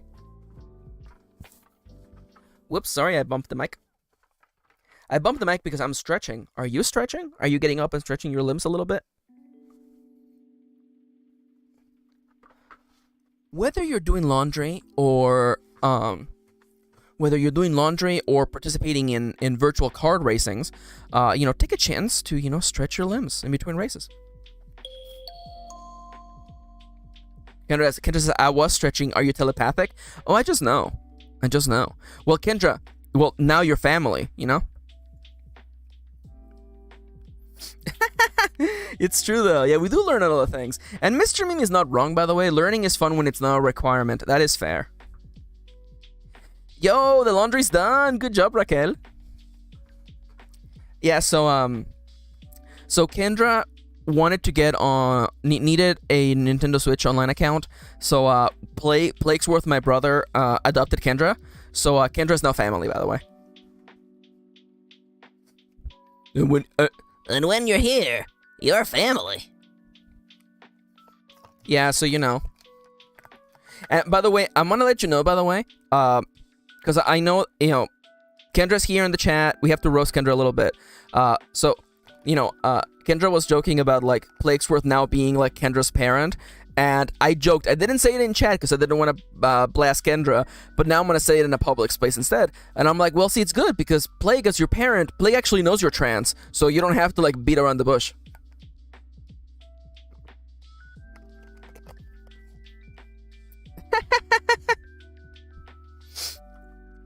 But when you're here, you're family. As long as you're paying, though.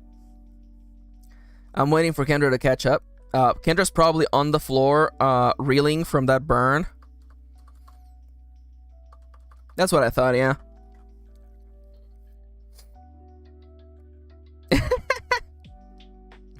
Okay, so, select your truth from each category in one of 3 ways. Oh, I forgot the timer's not on, is it? It's not, okay. Focus time begins in 3, 2, 1, go. Choose the truth that sounds the most interesting to you. Roll for the truth. I love the line roll for the truth, by the way. Customize or create your own. You're moving to a place known as Iron Valley. Where is it? 1 through 33, Iron Valley is a medieval town. The seasons are harsh, but the people are hardy.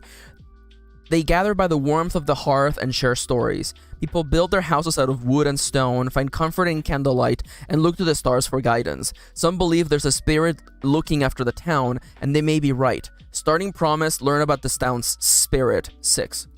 Iron Valley is a small town hours from the city. Although people have electricity and television, most prefer to spend their time out in nature and in the company of others. The roads are unpaved, but the people are hard workers. Once a bustling town, a center for commerce, the town has fallen into disrepair in the last generation. Starting promise, learn the town's past.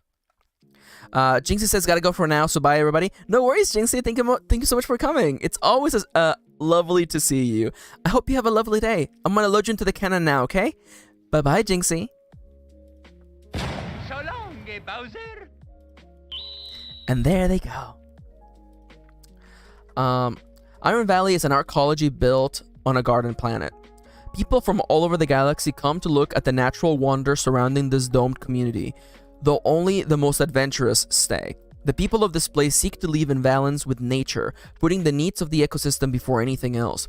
Even the most advanced of technologies pale in comparison to the craftiness of the denizens. Starting promise, learn the history of the arcology.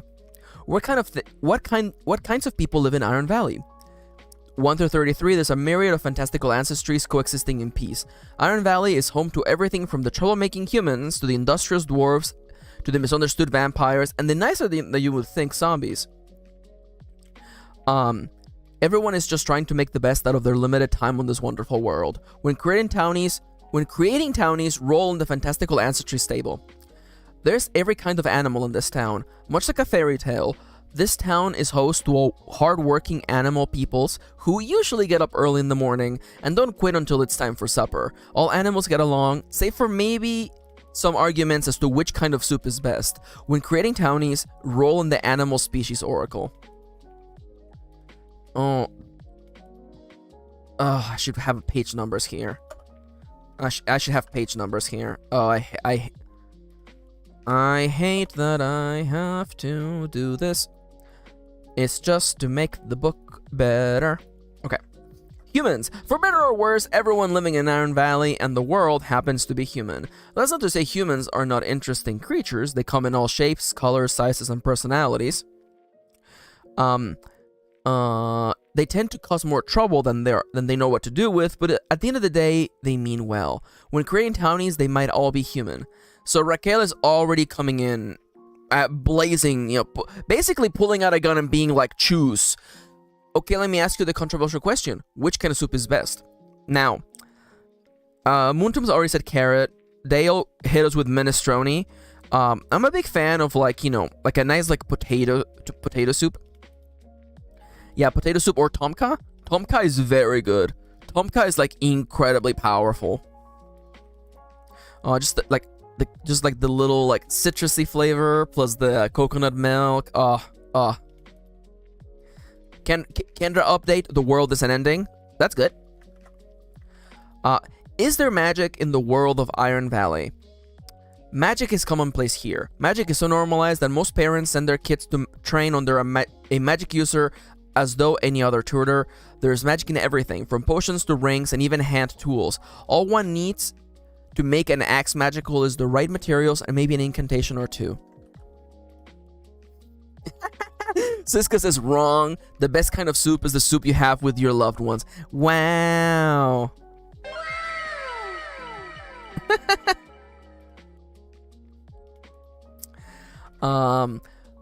There is magic, but only deep in the wilderness. Magic repels civilization and vice versa. One cannot be further away from magic than right in the middle of the town square. In order to find magic, one has to wander deep into the woods, where strange and wonderful things can happen without warning. The only magic is in people's hearts. Although children dream of waking up one morning with the powers of the superheroes they see in cartoons, adults know this isn't going to happen, and that's okay. The real magic isn't in shooting fire out of your eyes or flying at the speed of sound. Caring for others and being a force of good in the world, that's the real magic right there. And now we need the Your Truths, excuse me, Your Honor. That's good enough. Your Truths. With the general idea of the valley in place, it's time to start making your character. Follow the steps below in order and record the answers in your character sheet. If you ever feel stuck, just roll for it. No shame in that. Sometimes a character made randomly can be more fun to play than one that is min-maxed. After all, hardly any one of us has perfect stats.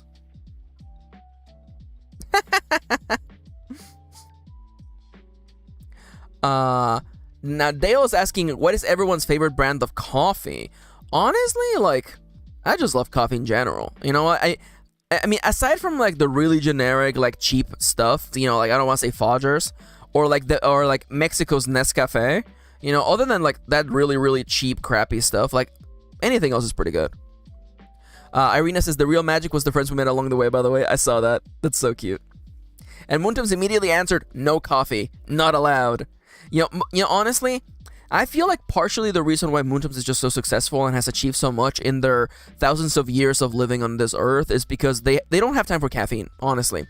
You know, Muntums, you know, is a pirate and captain of a ship and a dragon and also, you know, ghost investigator, licensed therapist, doctor. I heard they may or may not have been involved, you know, with the founding of several secret organizations in this world. Muntums is just so busy, honestly. No wonder they don't have time for coffee.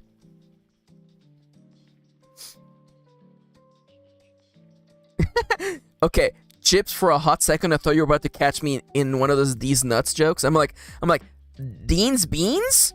And then you would reply with like, These Nuts? And I'm like, yeah, I deserve that. But Dean's Beans sounds like it's a setup for an up dog joke. Jim's like, I'm sorry. No. See, it's not your fault. It's my fault because I didn't trust you because I've been on the internet for far too long.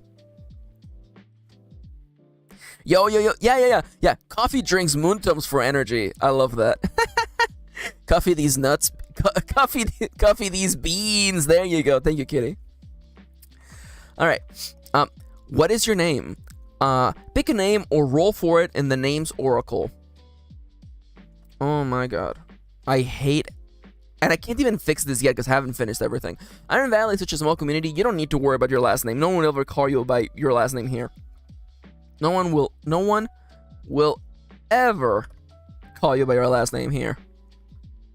Yeah, no coffee for Timber Wolfie either. That's fair. I respect that. Irina says, like, Starbucks coffee. Honestly, like, the Starbucks coffee is good too. I like that stuff. Are you human? Yes, probably not. Roll in the Fantastical Ancestry Oracle. Probably not. Roll in the Fantastical Ancestry Oracle. I'm not gonna have page numbers for these. They just don't fit. I'm sorry. I don't think so. Roll in the Animal Species Oracle. What are your pronouns and gender representation? Pick them or roll in the appropriate oracles. Iron Valley is a welcoming community where everyone respects each other's pronouns. You are free to be who you really are here. Or gender presentation. If you're curious as to why this game uses gender representation rather than sex or biological gender, please read the explanation on page blank and blank and blank and blank. What's your birthday? Pick a season and a number between 1 and 5, or 1 and 25, or just roll in the random date oracle. Gotta change that as well. fix me later, or more like fix me later today. Don't forget to mark your birthday on the calendar. Why did you leave the big city? I'm actually gonna do a line break here. Yeah, this is fine. Why did you leave the big city? I got a mysterious letter. Starting promise. Find out who sent this letter. I don't remember. Starting promise. Investigate the source of my amnesia. I couldn't live in the city anymore. Starting promise. Envision what major character leaves so abruptly. What they can do to ease the pain in their heart. And then make a promise. So I'm going to change you to capitalize each word. And then italics, because that's a move. I promised I would return. Starting promise. Envision what you promised and to whom, and then make a promise. I'm just going to copy you and paste you because that's just easier. There you go. Easy peasy lemon squeezy. Starbucks family plan. Let's go. Does Blake like spooky movies? Okay, so let me just take a quick second. Do you think Plaguesworth, friend of the channel, my brother, do you think Plaguesworth, the man who took us to Universal Studios Halloween Fright Nights, do you think he likes spooky movies? Do you think that this man, who lives in a perpetual state of Halloween, you think he likes horror movies? This man, the man who has shelves filled entirely with horror action figures. Yeah. You can share something in return. Also, Kendra, don't worry about paying for the Nintendo Switch Online membership. Don't worry about it. Literally, Play couldn't care any less. My brother sounds lovely. He is one of my favorite people in the whole world. He's like the sweetest guy in the whole world. Dale's like, I'm more action comedy than horror personally. That's completely fair.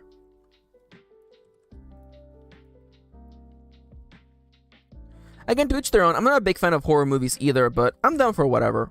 As a writer, author, creator, I have to be open. I personally feel like I have to be open to experiencing everything. Just to learn. Where are you staying in town?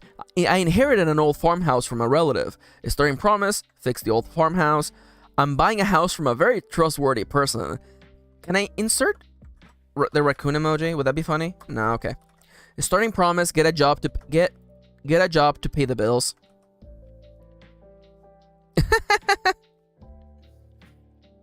I'm 51 through 75. I am staying with a townie. Envision who it is. Envision who they are. They are. Starting promise. Get to know my host. I'm camping for now. Starting promise. Find a good place to make camp. Oh my god, yes. Oh, I love those. I love those. Yeah, you just want big boots, huh? You want big anime character boots? What's in your backpack? Oh, I'm so happy with how these fit on the page so well. Roll 3 times on the random item oracle. I'll just fix you later. Listen, it's fine. When are you arriving in town? 1st of spring or a very specific or important date? Pick one or roll on the random date oracle. Meh. How long do you plan to stay in town? At least for 1 month. How much time do I have on the timer? 12 minutes. Okay, I can make this. We're already 29 pages through this book, by the way. This book is 80 pages, and the last few pages are just the oracles. So we're making good time. How long do you plan to stay in town? At least 1 month. Mark the date in your calendar. 1 year, maybe more. Mark the date in your calendar. I don't know. What are your strengths and weaknesses? Your character has a set of 5 stats to represent your ability at tackling problems in various ways. Edge is all about speed and agility. Heart is about communication and communication. Iron is about strength and endurance. Shadow and empathy. Let's just put that in here. And empathy. Shadow is about being sneaky and is the stat that rules over magic if you're using that in your version of the Valley. Wits is all about intellect and reasoning. Arrange the following values across Edge, Heart, Iron, and Shadow and Wits in any order. 3, 2, 2, 1. Alternatively, you could just roll for it. The random stat array on the random stat array oracle. That's right, by the way. I made a table for just rolling your character randomly, by the way, because I like chaos. I can't stop hearing Oracle. Does that sound like... That sounds like a medical problem. Am I saying Oracle over and over? Is anybody else just hearing Oracle over and over? Alternatively, you could just roll for it. Yeah, I just wrote that. That's right. You could randomly generate your character from head to toe. Isn't that nice? Do you have... Okay, now that I know that I need some lime bricks, I'm just gonna literally use lime bricks here. It just feels better to just use lime bricks. Also, I see the chat is going. I'll get to you in a second. I just have to make sure all of this is good. Oh no, I agree in Oracle on Siska. Kitty's like, well, now I'm hearing it. Okay, all right. I'm being got. I'm getting got. We're getting hacked. I'm sorry. I reference that clip at least once a day. Kitty knows about this. Is this clip from an old CIS episode where they get hacked, and it's the cringiest thing of all time. We're getting hacked. Oh god, it's so dumb. I think about it every night and day. Oh shit, it's that song again. Okay, I'm sorry. I keep forgetting who wrote that song. I'm so sorry. Do you have any skills that might be useful, might help you here? Pick 3 skills from the skill oracle. Their descriptions are available in the chapter on skills. And the skill oracle should be on page who gives a crap. All skills come with the ability +1 to rolls checked. Choose one of these 3 skills to upgrade by checking the next box, the one that reads +1 tick on hit. Alternatively, you could just roll in the skill oracle. Yay, randomness. Big boots, hell yeah. The dancing rat gif, oh yeah, oh my god. I just wish that YouTube would just let you have like gifs like in like on Twitch, honestly. Like that rat gif, I think about it all the time.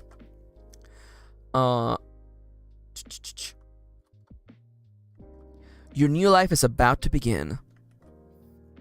Kendra, you have too much power as a mod. Kendra's like, you too can donate money for Max to afford the boots. Oh my god. With your destination and character set, all that is left is to take the final step. Envision your arrival into Iron Valley. How's your character getting there? You know what, actually, give me a line break here. Are they walking the whole way or using a method of transportation? Who or what has helped your character to arrive at this little town far away from everything else? Consider these questions, envision your character arriving into Iron Valley, and then try your best. I do have to buy all the games from the Direct. Oh, I'm in so much trouble, you guys. Because like the Etran Odyssey bundle is like $80. It is 3 games, each of which is gonna take you at least like 60 hours to beat. So it's a good deal. It's a really good deal. And there's like replayability as well because, you know, much like in most RPGs, you build a party from a selection of classes. So like things will be different depending on how you build your classes or your party. So like there's replayability there. There's also the Mega Man Battle Network bundle is coming up soon, and I'm in so much trouble. Oh my god, I want that one so bad. And also Theater Rhythm Final Bar Line is coming out like in literally like 6 days, and I want that game so bad, but no money for game. Does it work with the game voucher thing? I'm gonna have to assume that it doesn't, because Nintendo gets to pick what games go on the game voucher thing. So I'm gonna assume that it doesn't work for whatever game you want it to. I'm just gonna have to assume. you two can give money for game. It's true though. All right. Listen. You know, I might set up a Throne account so people can just buy games that I want, but we'll see. And try your best. Okay, we're done with that. Moving right along. I don't mind the page break here. As mentioned previously, moves are self-contained mechanisms that allow for faster play. Instead of having to memorize an entire section of a book, you simply follow the instructions on the move. To make matters easier to follow, there's only 4 moves in Iron Valley, so let's take a closer look at them. Oh, this is gonna suck no matter what. In that case, what if I actually... No, that wouldn't even work. Huh. All right, so insert image of the move here. Yeah, guys, I want to buy Theatrhythm Final Bar Line. Anybody want to just support that cause? Oh my god, the fact they added the ability so you could play each song co-op just my heart swelled 3 times in size, because that means that Kitty and I can play a rhythm game together. It's so sweet. Oh. No worries, Timber. I'm happy that you're having fun. Try your best. The trigger for this move calls on you to roll only when you attempt something difficult or when you're working towards a promise. Not every action your character makes should call for this move. Let me say that again. Not every action calls for you to try your best. Oh, okay. Dale's coming in as like, you know, the best rhythm game is DDR Max 2. Okay, yeah, but what about DJ Max Technica, huh? What about some of the greatest songs of all time, like, you know, Blue Sky, Oblivion, huh? What about some of those songs, huh? Listen. You're feeling real bold walking into here, being like, this is the best rhythm game. Yeah, homie, this house was built on rhythm games. Oh man, and also, what's the one on the Switch that we have, Kitty? What's the Project Diva on the Switch? Oh my god, that one is so good as well. God. Rhythm games are goated, by the way. And School Idol Festival, oh my god, yes. No, I'm just joshing you. I'm just joshing you, Dale. Don't worry about it. I'm just messing with you. This okay. And Moontims is like, this Bandori hate. I actually really enjoyed playing Bandori, but I don't have the time to just play one rhythm game for the entirety of my life. Honestly, I wish, because they released a version of Bandori on the Switch that is basically the mobile game but without microtransactions, and I'm like, please release it in English. And then they're like, no. And I'm like, but the game already has English subtitles on it. Because they made like an Asia and China version that always comes with English. And I'm like, just release it in America. You would make so much money. And then they're like, no, we don't have the time. We don't have the time to release it in English. And I'm like, it's already in English. You already made it in English. And then Bandai Namco is like, no. Does Bandai Namco... No, it's not Bandai Namco. It's another company. Never mind. I lied. But anyways. Just release it in English, please. Please. If your character is not working towards a promise or doing something difficult, then you're not trying your best. You're just trying your average, and that's not worth pulling out the fine dice for. Parappa the Rapper, though? Yo, they made an anime based on Parappa the Rapper? I didn't know that, Dale. Please note that the fiction of the game takes precedence here. Getting out of bed should never, under normal circumstances, trigger this move, unless, say, your character ate a really bad pie and has been sick for days. Context matters. Calling your best friend on the phone? Not a move. Calling your crush to ask them out on a date? Certainly a move. Unless you're the filthy Casanova type, you sexy thing. Another thing to keep in mind is the context of your character's fiction. There are a lot of things in this RPG that are not inherently mechanical. Playing as a vampire or a monkey doesn't give you mechanical bonuses or penalties, but these things affect the fiction. Climbing a tree would not be difficult for the average monkey, while walking in sunlight would prove quite difficult for a vampire. As part of getting a strong or weak hit, you are instructed to mark one or more ticks. This is explaining more detail in the progress page. Yeah, okay, yeah, I'll do that. Getting a strong hit on Try Your Best is a big deal, since it is the only outcome that prevents time from passing. This means that every strong hit allows you to get more done each day. Perfect, magnifique. Nope, that is not what I wanted. That is not what I wanted either. I pressed the button. Okay, this is what I get for trying to be fancy and using different buttons on the screen. And then become italics, please, thank you. Perfect, and now, time passes. Time passes. Also, by the way, there should be an image here as well. Let me just... there should be an image as well. Image... Oh, I hate that you became... God damn it. Become normal text, please. Image goes here, please. Why are you in Calibri? I swear to God. This move is called upon whenever you get a weak hit or a miss on Try Your Best, and it serves as the main antagonistic force for the player. It serves as the main antagonistic force the player has to deal with. I can read sometimes. It's a good thing that I don't write books for a living or something. The passing of time. The passing of time. Every time you trigger this move, you mark 1 tick. You mark +1 tick. On the current calendar day until the box is filled, meaning 4 ticks, at which point the day's over and it's time to turn into bed.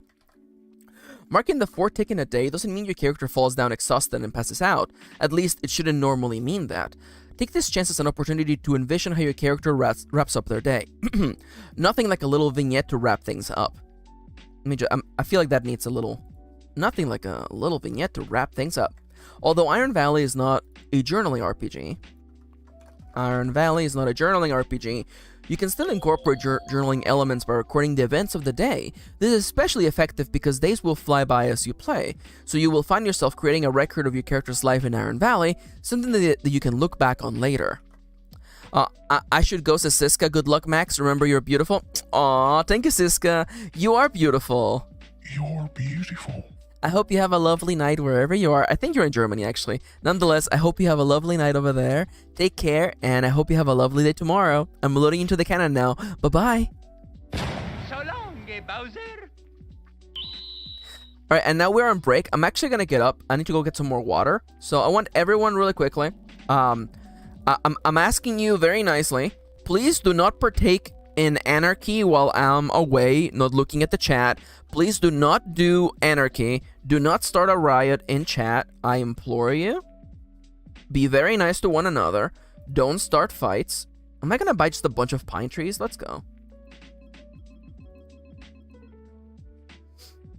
Definitely don't start fights. Alright, I planted things wrong, but that's okay. I'm gonna go get some water, okay? No, I said don't start a riot, okay? I'm gonna be right back, okay?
Are people rioting?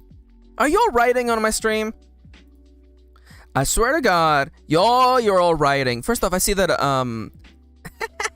Raquel is gonna be leaving soon. No worries, no worries. Welcome to the Chad riot. Okay. Bianca starts riot. Timber, I guess I'll put this chair down then. Please riot by complimenting Kitty's amazing outfit. Moontoms runs with scissors again. Yo, that YouTube emote though, with like the cyan person just drinking coffee. I love that.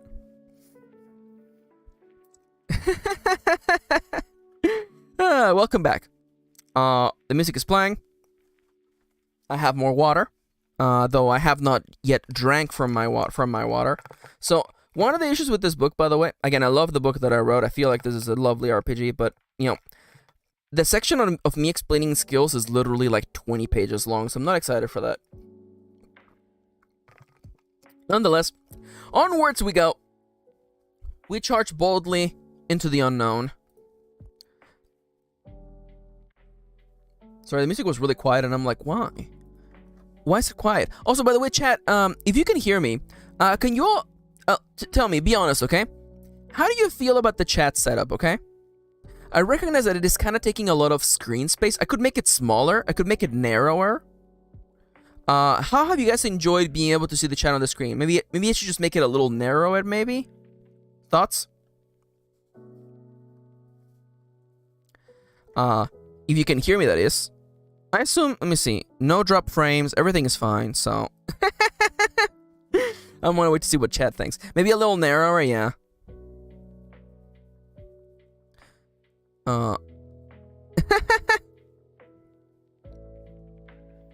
It does take a lot of space. Okay, I see that. I see that. Maybe a little narrower, said Chips, yeah. Kitty says that it's very readable on mobile. You can hear me? Thank you, Timber. I appreciate that. Thank you. Yeah, I like it, but I guess I could just make it smaller. I could make it smaller. I could make it the width of the coffee bar above it. That might help. Raquel says, I liked it better when the messages were not separate. That's fair. I could do something about that. Yeah, I mean, it's part of the setup that it leaves space between them. That says that they don't look at them because they're too small. That's also fair. It's also there for the people watching the stream later. So I'm gonna, again, you know, I whipped this up literally this morning, so I'm gonna make a note here to review chat layout. We'll see what I can do about it, okay? So first off, I'm gonna just we're gonna focus once again. We have about 2 cycles left. Let's do our best, everybody, okay? 3, 2, 1, go. This move is called upon whenever you get a weak hit or miss on Try Your Best, and it serves as the main antagonistical force of the player. I have already read this. Although Iron Valley is not a journaling RPG, okay, I read this already, perfect. This move also serves as the main system of advancement. As part of your character calling it quits for the day, the player is given a chance to decide if any of their promises have been fulfilled in their opinion. It's my opinion. Sorry, I'm deleting it. The bolded text is necessary here because the number of boxes in a promise is not a requirement to fulfill the promise. They are simply your character's expectations of how long it will take. It will take. Take to complete. Some promises are shorter, some take longer, and that's okay. If you believe you'll fulfill the promise even though there are empty boxes, that's totally fair.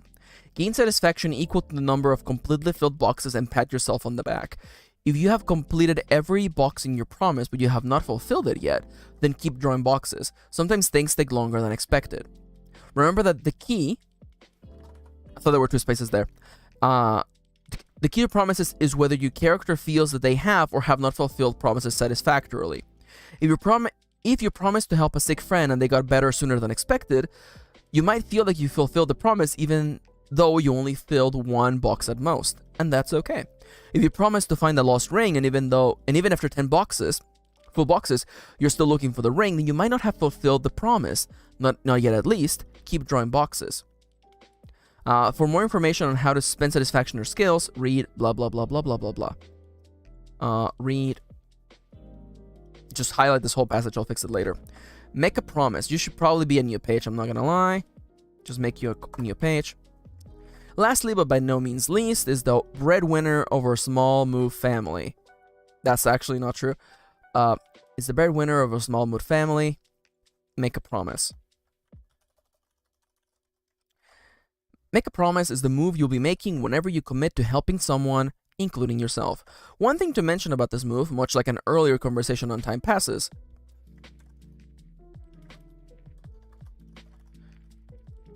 is that the number of boxes you draw is not an expression of how hard a promise is, but rather how long it might take to complete. This is important because a promise might finish sooner than expected or get complicated and drag on, and this too is okay. Since fulfilled promises reward the player with satisfaction, it might seem like the optimal way to play is to continuously get short to get short 1 box promises. The optimal way is to continuously fulfill short. There you go. That's a better phrasing there.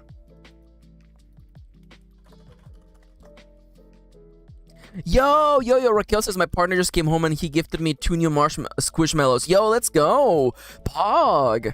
Squishmallow Pog. Continuously fulfill short 1 box promises to get as much satisfaction as quickly as possible. Now, with that kind of hustling, you'd be better fit for the big city, not the small town of Iron Valley. The truth is that upgrading skills, the real endgame, is a pricey endeavor indeed. You will need to fulfill X number of single box. You know what? How about just do this? In order to max out a single skill, when you might have been able to do the same with another. Okay, maybe I don't have to have this whole block here. I'll think about it. There's nothing wrong with short or long promises, just try not to game yourself out of telling a fun story. There you go. Although the length of a promise is usually subjective, there is one notable exception: crops. Growing crops, flowers, mushrooms, vegetables, grains, herbs, and fruits take a set amount of time based on the type of crop. This information is available in the Random Crop Oracle. And then I'm going to just put the link to that right there. Highlight you.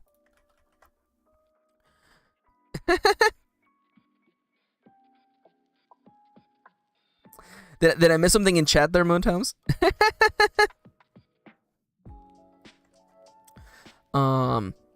Growing crops, like any promise, growing crops reward satisfaction when fulfilled. They also reward you with tasty crops, which make for better food and lovely gifts. Let's just say that impressing your sweetheart with a homegrown bouquet of flowers might make a task less difficult. Ask the spirit of the forest. You should have a line break as well, my dude.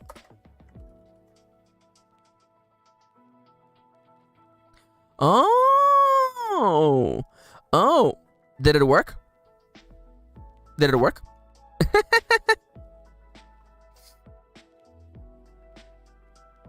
Well, okay, so, technically speaking, they wouldn't work on the screen because it's based on, it's a browser window on OBS, so I would have to have it installed as well. My question is, well, I guess if it worked for you, what is the extension called? I mean, because, like, if it worked for you, then it would work for me, right? Like, if you see it on your screen, then it would work, I think. What's the name of the extension? Because again, like I feel like the sidebar that I have would look better. Oh, it's BTTV. Okay. I'm gonna make a note to download BTTV because I know BBTV from or BTV from Twitch stream. So I'm gonna see that and then I'm gonna test the chat.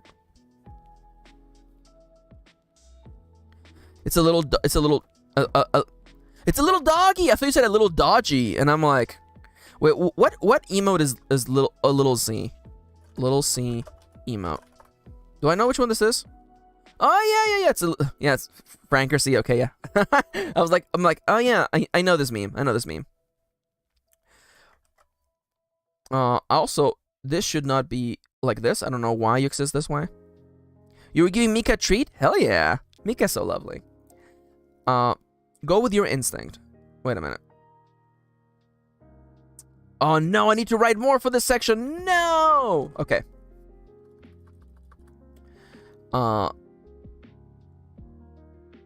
Okay, no, I actually already wrote it down here. Ask the spirit of the forest is the move that you would make whenever you need a little inspiration or direction. You can follow the multiple options in this move to find something to keep the story moving. Go with your instinct. Usually the first idea you get is good enough to roll with. It can be easy, especially when playing solo, to second guess yourself out of your gut instinct. And that's okay. Just keep in mind that the best ideas sometimes arrive with the least amount of work or dice rolling. Go with whatever seems fun. Sometimes when a new opportunity shows up in the narrative, it may seem wrong to go with the option that is immediately fun, especially when playing solo. There's always this sense that you need to earn the fun, but you don't have to. Fun, but you don't have to. There's nothing wrong with going with these options, but you don't have to. You're playing a game, you should have fun. There you go. There you go. This works better. Roll on an oracle table. This book is loaded with random tables to answer many burning questions, such as what am I having for lunch? I should have the page number as well, because that's funny. Have the page number for that. Whenever you're in need of inspiration, scan through the oracles and see if any of them can help you. Roll for it. As part of the Ask the Spirit of the Forest move, change you back to capitalize each word, italicize, ask the Spirit of the Forest. You also have the option to roll to get an answer. In order to do this, you must first format your query as okay, this has to get changed, by the way. I'm actually changing the way that move works. Yeah, and that's fine. Safety in Iron Valley. Iron Valley is meant to be a cozy, low-stakes experience, unlike that of most role-playing games. Also, I need graphics. Crap. The graphics that I need are, dice resolution, moves, progress. Oh, so Raquel is leaving. No worries, Raquel. Thank you so much for joining us today. I hope you have a lovely night, okay? I'm gonna load you into the cannon now. Bye-bye, Raquel. So long, Bowser. And there she goes. I hope she has a lovely night. Safety in Iron Valley. Iron Valley is meant to be a cozy, low-stakes experience unlike that of most role-playing games. The valley is a place far away from violence, looting, or dungeoneering, and that's okay. There are many games for different kinds of players. This one is for people who want something a little more chill. That being said, sometimes in the flow of gameplay, something might happen that goes against the general vibes of a cozy game about living in a small town. If this happens, worry not. You are the ultimate arbiter of your game, and you're allowed and empowered to make changes on the fly. Below you will find one tool to deal with situations like these in solo play. You know what, just say these. Let's retcon that. If ever during play there's a moment that makes you feel uncomfortable, steers the game in the direction that you don't like, or simply makes the game less fun for you, you're allowed to retcon that moment. Retcon is a term originally from comic books, meaning retroactive continuity, such as the way a superhero's backstory is constantly being rewritten. You can apply this super technique in the following steps. Bring the game to a stop, reflect on what happened, then decide what to do about it. You may choose to rewind to before it happened and allow things to play out differently. You could agree that something else happened there instead and move on, or you could simply decide to advance time and never speak of that moment ever again. Regardless of how you go about it, please don't beat yourself up. Mistakes happen, and that's okay. Resume play. To stress the point, this is your game. Sure, I am the disembodied voice of the person who wrote this game, but I bear no influence over your actual play at the table or desk. I'm not looking over your shoulders, I'm not going to score you on it, there won't be a quiz. I just want you to have a safe play space where you can have fun. Skill difference. Although your characters won't be fighting monsters and gaining experience points, they are still going to be growing as a person. In Iron Valley, your character fulfills a promise. As your character fulfills a promise, they will gain satisfaction. A resource that can be used as part of the move time passes, change you over to capitalization, italics, to purchase and upgrade new skills, and upgrade skills. Your character will begin with 3 skills, one of which will be upgraded. Below we will explain what the upgrades mean and provide an explanation as to what each skill does. It's time for an upgrade. Let me just copy time passes because I can already tell them when I need it. As part of the move time passes, you will be given the option to spend satisfaction depending on whether you want to purchase a skill or upgrade it. Purchasing skills is cheaper, though the latter skills can have a larger impact. The skill upgrades must be purchased in order. You cannot skip ahead. If you want to have a skill with the second upgrade, you must first upgrade the skill and the first upgrade. That's not elegant writing, I will admit, but this game has to come out tomorrow. Gotta make it go. I'm off now, says Das. Good luck, Max. You can do it. Thank you so much, Das. I hope you have a lovely day. Thank you for cheering me on. Bye-bye. So long, Bowser. And there they go. +1 to roll. All skills purchased grant the ability +1 to roll, meaning that anytime you would make a move using this skill, okay, this has to get changed actually, meaning that any time you make a role that would benefit from this skill, meaning that anytime you make an action roll, anytime you make an action roll that would benefit, what's the phrasing here? Anytime you make an action roll, and this skill, anytime you make an action roll, I just rewrote the same thing again, by the way. Anytime you make an action roll,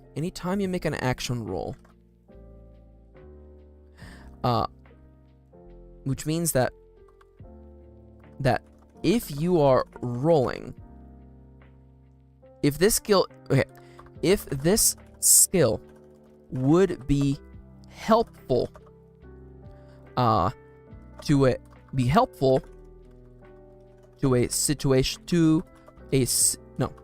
helpful when doing an action roll,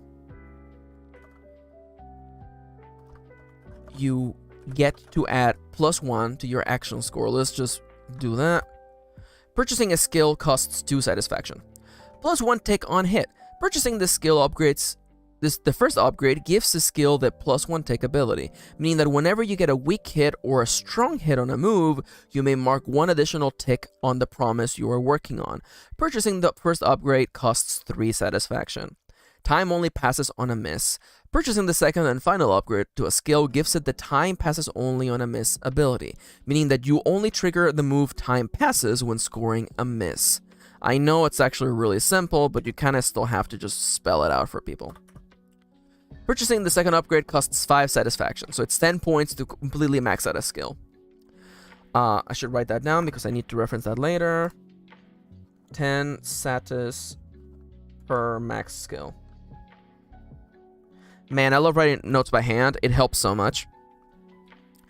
The skills in depth. The skills in Iron Valley are separated into groups based on the emoji before their name. In this section, on the symbol before their name. In this section, we'll explain what each skill does in detail, one category at a time. Nature skills. These skills are all about living and interacting with nature. Everybody ready? This is a part of the book where I get completely unhinged. Creature handling. There are countless little critters and creatures living in Iron Valley, and only someone with creature handling is capable of befriending them, caring for them. Is capable of befriending them, caring for them,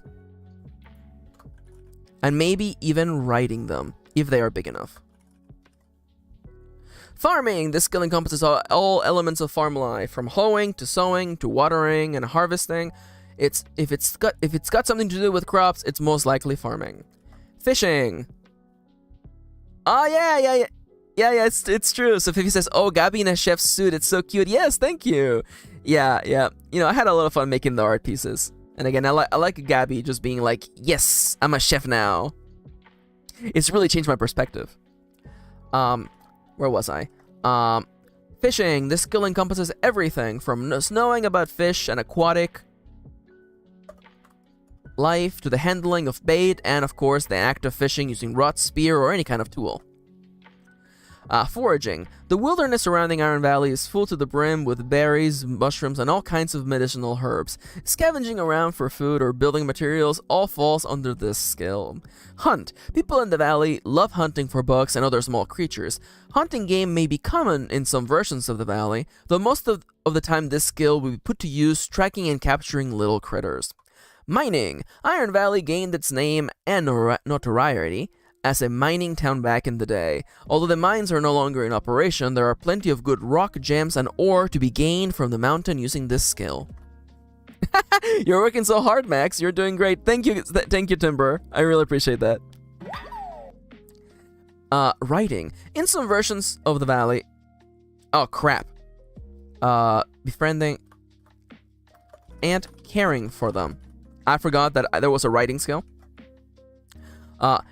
In some versions of the valley, there may be creatures large enough for a person to ride on. This skill would allow someone to masterfully ride any kind of creature and navigate unruly terrain. Alternatively, This skill can also be used for maneuvering land vehicles. Seafaring. There are plenty of bodies of water surrounding the valley, from lakes to rivers to the ocean. With the seafaring skill, a person would know how to navigate, maintain, and pilot water vessels. Crafting skills. These skills are all about transforming resources or making something with your bare hands. Blacksmithing. Iron Valley is home to some of the greatest blacksmiths in the land. This skill allows a person to effectively turn ore into metal, shape said metal on an anvil, and make all kinds of metal equipment and tools. Building! Sometimes you gotta build it from the ground up. With the building skill, a character has the knowledge and skill to repair a building and any kind of structure. Carpentry. A house is not a house without a comfy bed. With the carpentry skill, a character is able to treat wood, build furniture, and make all kinds of wooden implements. Cooking. You won't get very far in the valley on an empty stomach. The cooking skill allows a character to combine ingredients in order to make delicious meals. If it's tasty, you can make it and bake it. Mechanic. Much of the valley runs on aged mechanisms. Vehicles are several decades behind, so a handy person is needed to maintain them. With the mechanic skill, a character is able to repair complex mechanisms and even make them from scratch. Repairing a TV or car, is there 2 spaces here? I knew it, there's 2 spaces, is no trouble with a handful of gizmos. Tailoring. Dress to the nines with a tailoring skill. Turn fibers into thread, weave thread into fabric, and convert fabric into the most beautiful and fashionable garments. Anything you can wear, you can tailor. Movement skills. Get moving with these skills about navigating your environment. Climb. Whether it's trees, rooftops, or mountains, the climb skill comes in handy when moving vertically. Jump. There are so many things you can do with the jump skill, other than propelling your body upwards and forwards thanks to the power of your legs. There are so many things you can do. Okay, this line makes no sense. You can also jump the shot. Okay, oh, it's a joke! I'm funny! Okay, it's a joke. Max wrote a joke. There are so many things you can do with the jump skill. Yo, you're catching up on the chisme? Yo, is there big chisme this time, kitty? Chisme, by the way, is the Spanish word for gossip. There are so many things you can do with the jump skill, other than propelling your body upwards. I mean, sure. You can propel your body forwards and upwards. You can propel. Is that how you spell propel? Propel meaning. Did I spell propel right on the first time? No, it's only one L. Thank you. Your body upwards and forwards thanks to the power of your legs. Sure, you can propel. But what about the other things? Jump the shark. Jump the gun, jump to conclusions, and more. We're mad at an ambulance company because they said they don't require COVID vaccines. Now they're facing the consequences of their actions. Let's go. Hell yeah. Get them. Man, that's messed up.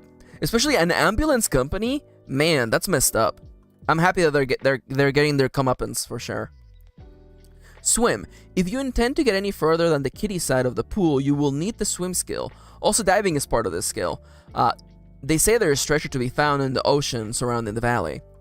Physical skills. Let's get talking about the skills you can do with your body. Lift and push. If you ever find yourself in need of completing a conveniently placed block puzzle, this skill will probably come in handy.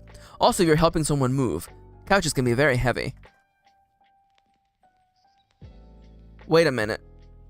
the kitty side of the pool. Oh my god. Irina, that's actually a really funny.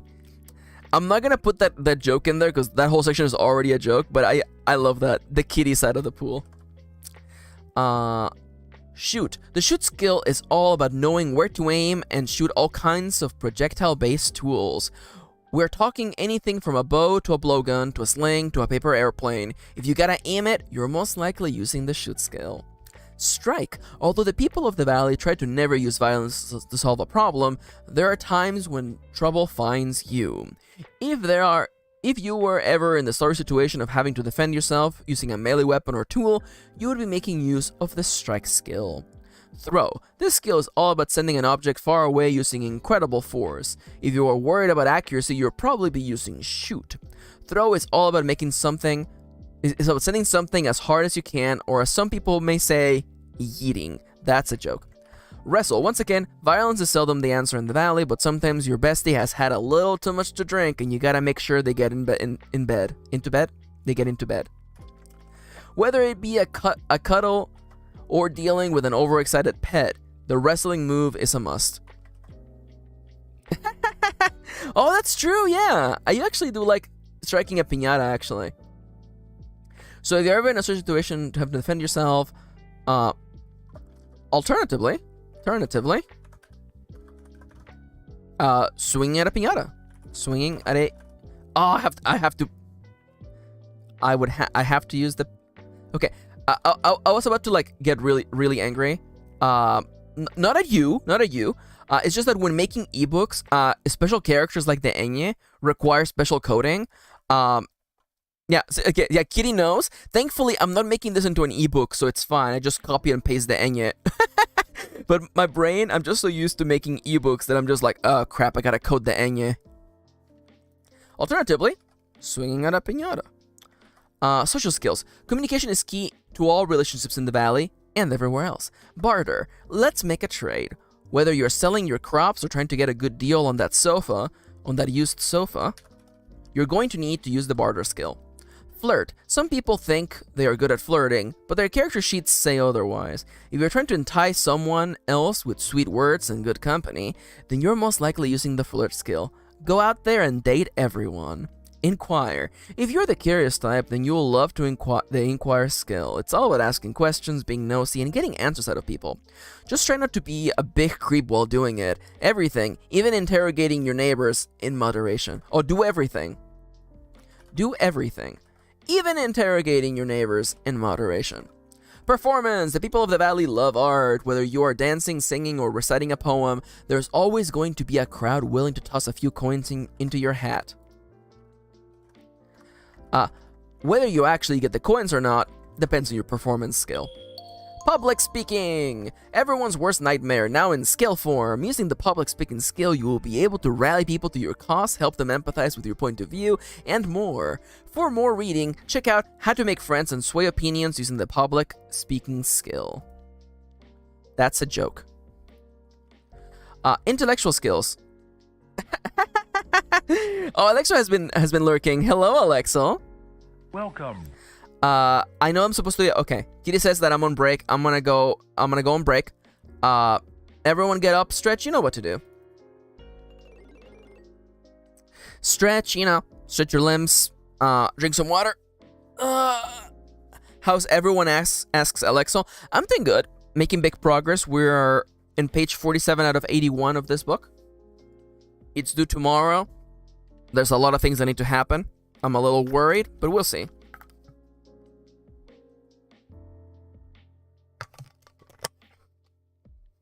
Got $1 for that hydration. It's true. Now, oh god, my whole back just cracked. Now, I know that Kitty would beat me up if I didn't. That's why I'm actually taking a second to stretch, and you should as well. Sitting down for long periods of time is not good for you. Aw, thank you, Bianca. Yeah, Bianca says, this book looks so good. Thank you. It's such a journey. And it's the problem where, like, I've been looking at it for too long that I'm like, is the book funny? Am I being clear? Is it fun? But I'm sure people are going to have fun with it. And again, honestly, I just want to see Sean Tompkins' reaction to this coming out. Because people have made hacks for Ironsworn before, but they've been, like, edgy, kind of like, I hate to say this, like, mask presenting, kind of like add-ons like Ironsworn, but it's cyberpunk. Ironsworn, but it's like Dark Souls. Ironsworn, but it's like dark and brooding, and there's blood, and like you might lose your sanity. And I'm like, these are valid. This is fine, okay? It's fine if you want that. But I wanted a cozy version of Ironsworn, so I went ahead and made it because Sean Tompkins, unlike D&D, Shantomkin is like, you can just make whatever you, yeah, like, I don't have to pay him money. I'm literally gonna sell this book. And, you know, once the book is like, once the book gets out of beta, I'm actually gonna like make it cleaner, and I'm actually gonna publish it, and you'll be able to buy it physically. That's actually part of the plan. Dale says Ironsworn where it's Mario. I actually thought about it. I actually thought about how what it would look like if it was a platformer. It's funny. Again, you say that as a joke, but I'm like, this game, you could play that. You could play this game like that. Like the engine for Ironsworn. Again, the first day that I read the rule book front to back in one day, and I was like, I can play anything in this system. I remember reading the book, and I'm like, I could actually do a campaign where you basically play like it's the Yu-Gi-Oh anime, and like your characters have like decks, and like instead of battling, you're describing like the card fights that you're doing. You can do anything in the system. Kiddo says, I love that. Does someone like win the game jam? For some game jams, there are winners. But for this one, there isn't. It's just really just a chance to just showcase people's work. And I'm excited to share it. Literally, the plan is tomorrow. I'm literally gonna like submit it to itch.io live on stream, and it's gonna be available for everyone to play. We're gonna make it happen. All right, 1 minute and 30 seconds until the next timer, and then after that, after this next cycle, we're gonna wrap up the day. Making big progress. You know, again, once I'm on the other side of all these skills, I feel like the rest of the book just flows. Whew. Exciting though, exciting, making big progress. And yeah, Kitty also pointed out that we did a whole Ironsworn campaign, except it was a shoujo anime, and we did a really good job, I'm not gonna lie. It was really good.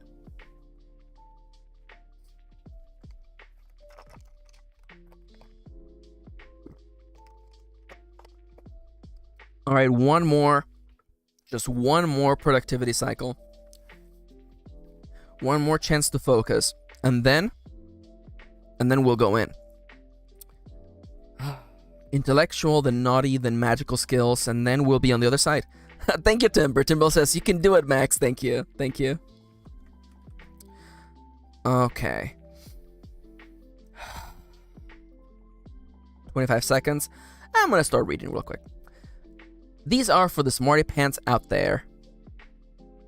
It's already so late, says Kitty. Time passed quickly today. It did. I still have a lot of work ahead, you know, and I'll probably keep, you know, working on this after the stream is over, but, you know, making good progress.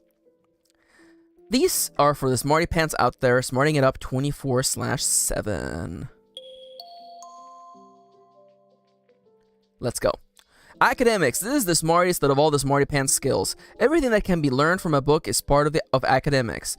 Use all the knowledge in your brain to impress people. Come up with unorthodox solutions. Can't just have to max out their hours. Yeah, I feel that. Use all the knowledge in your brain, unorthodox solutions, and find answers to complex questions. From geography to mathematics and history, you are the biggest nerd of them all, and everybody wants to ask you questions. Admin. Someone's got to do all this paperwork. The admin skill is all about the minutiae of filing cabinets, tax regulations, time management, mail postage, and all the unexciting things happening inside a government building. Making coffee could potentially fall into this skill, but only if you're not having fun doing it. Art. The art skill is all about expressing your creativity, whether it is writing a book, painting, sculpting, or composing music. You're making art and inspiring awe in everyone around you, among other emotions, of course. I was gonna say Max needs an HR rep to yell at them whenever they go over hours, and, like I have, and I'm like, that's just Kitty. It's true. Kitty got so mad at me yesterday because I was working a lot and I didn't take breaks. But you know, I'm getting better. I'm getting better. yeah, the minutia skill made you giggle. Yeah, yep. Honestly, like, in a game like this, you have to have some fun skills, okay? You have to have skills that are just, like, funny. And again, I feel like okay, listen. If we're talking within the context of Animal Crossing, Isabelle has, like, maxed out admin skill. Because that's all Isabelle does in the games is just do the work of the mayor. So, of course, she would have high admin skill. So it is, technically speaking, a completely legitimate skill within the context of Animal Crossing. First aid. Although fights are rare in... Isabel's a glass cannon. God damn it, Kendra.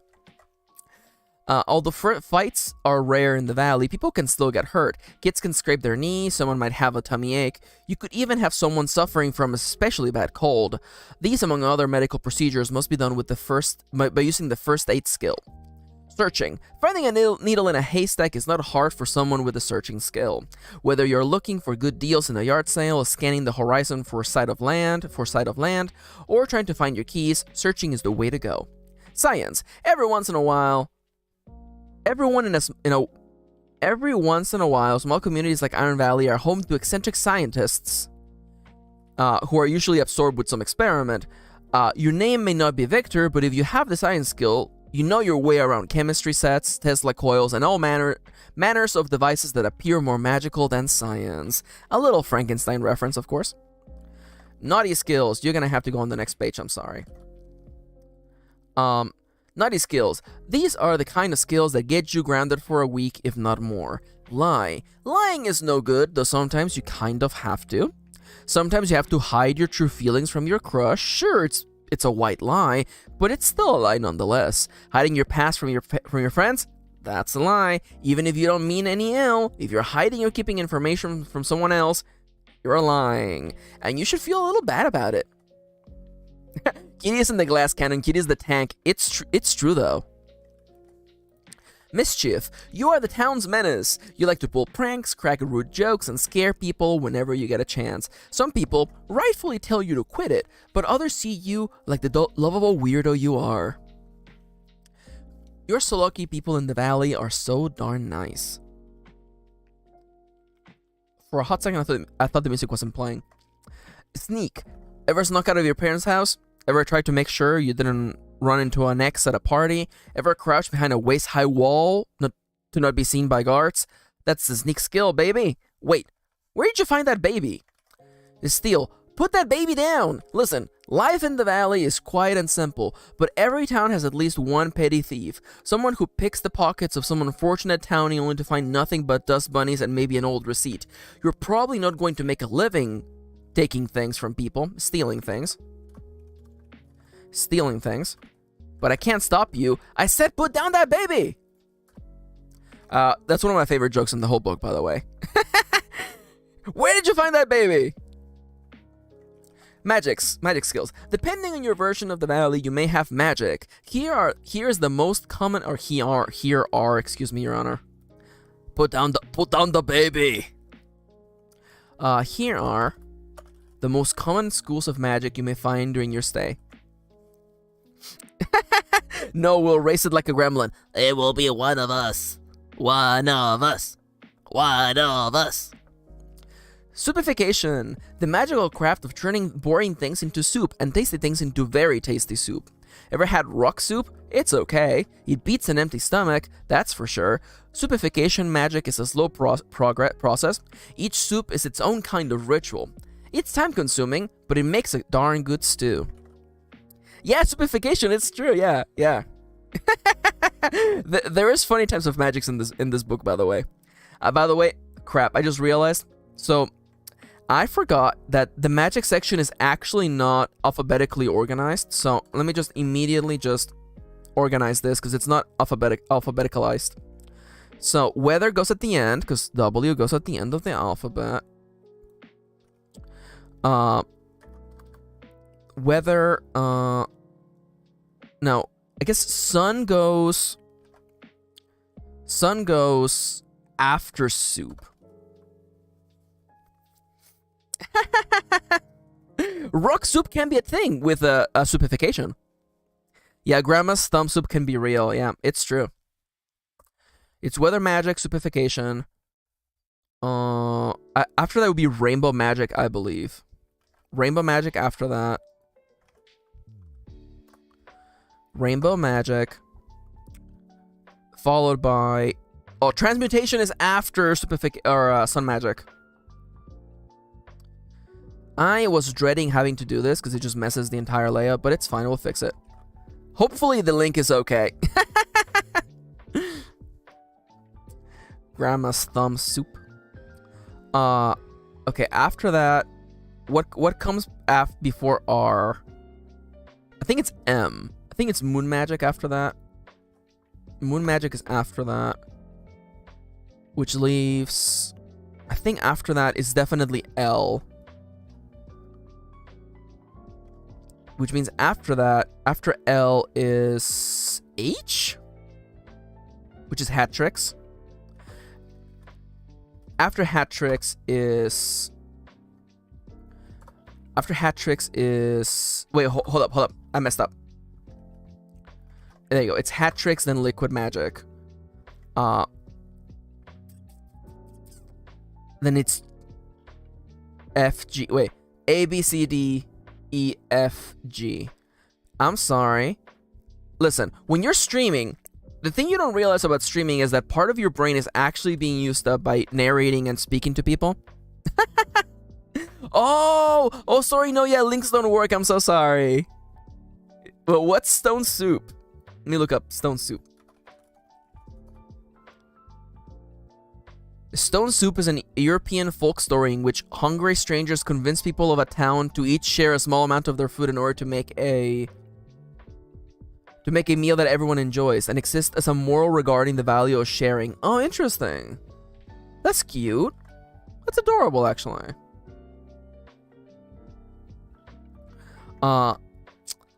FG. Now, it's emotion, then enchantment. So Kendo magic is the first entry in the magic system. Okay. Oh my god, really? Oh my god, Kendra says, I saw a mega rich TikTok influencer trying to make a stone soup recipe. And I was like, I think you missed the point. Oh my god, some people. Some people, I swear to god. Alright, so, Kendo magic. One of the Valley's many elemental magic schools.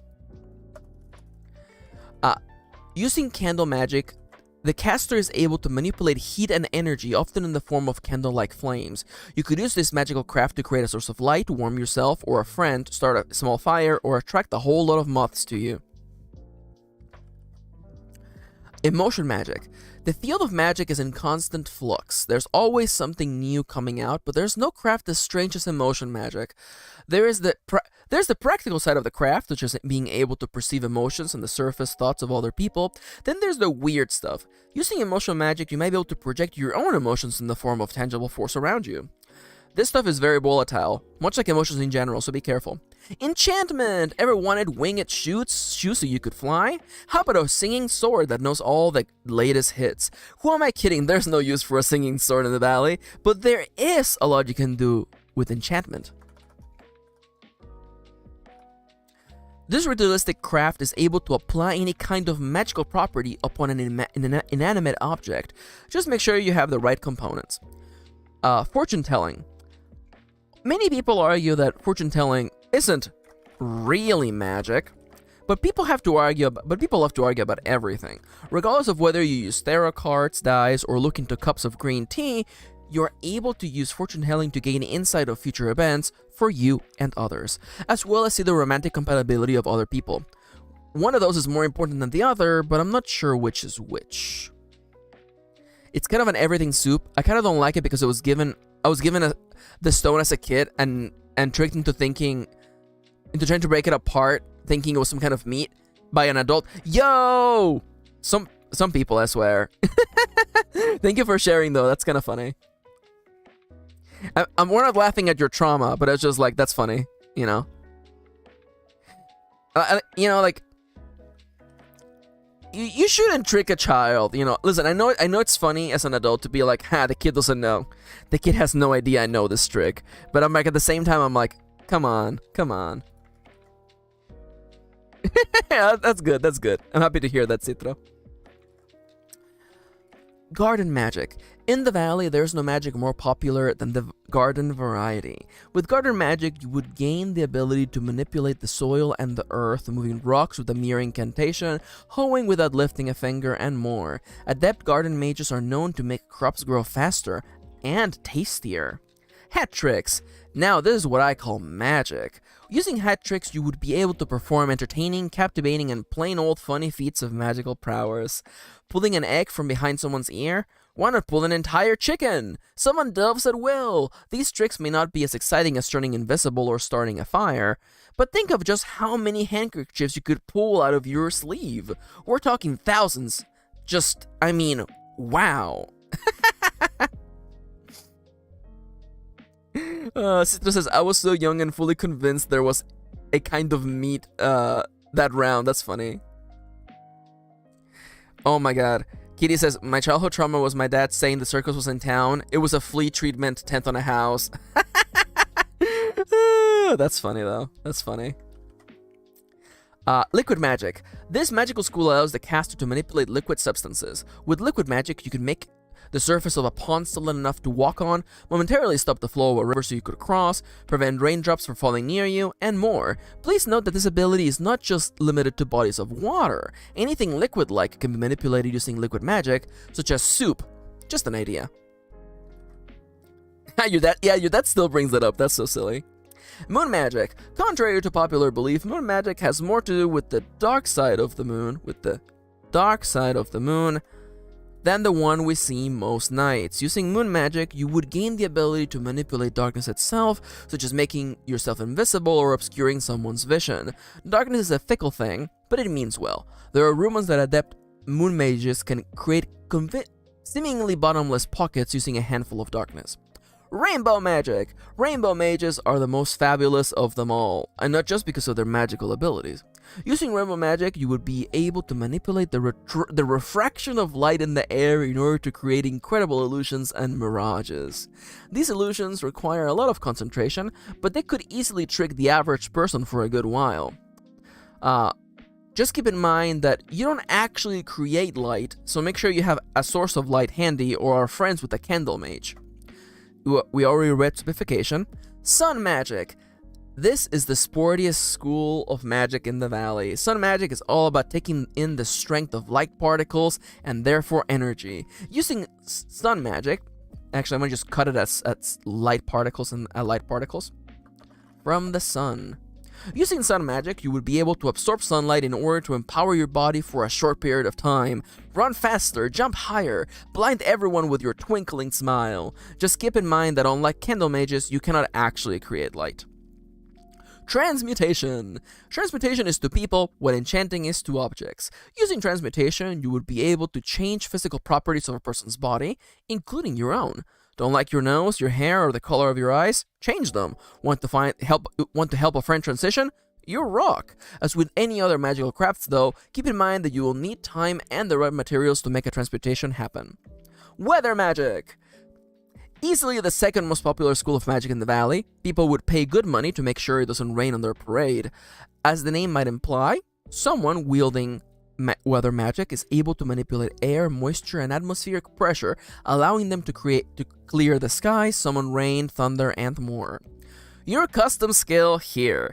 If you think your characters have a skill that is not present in this book,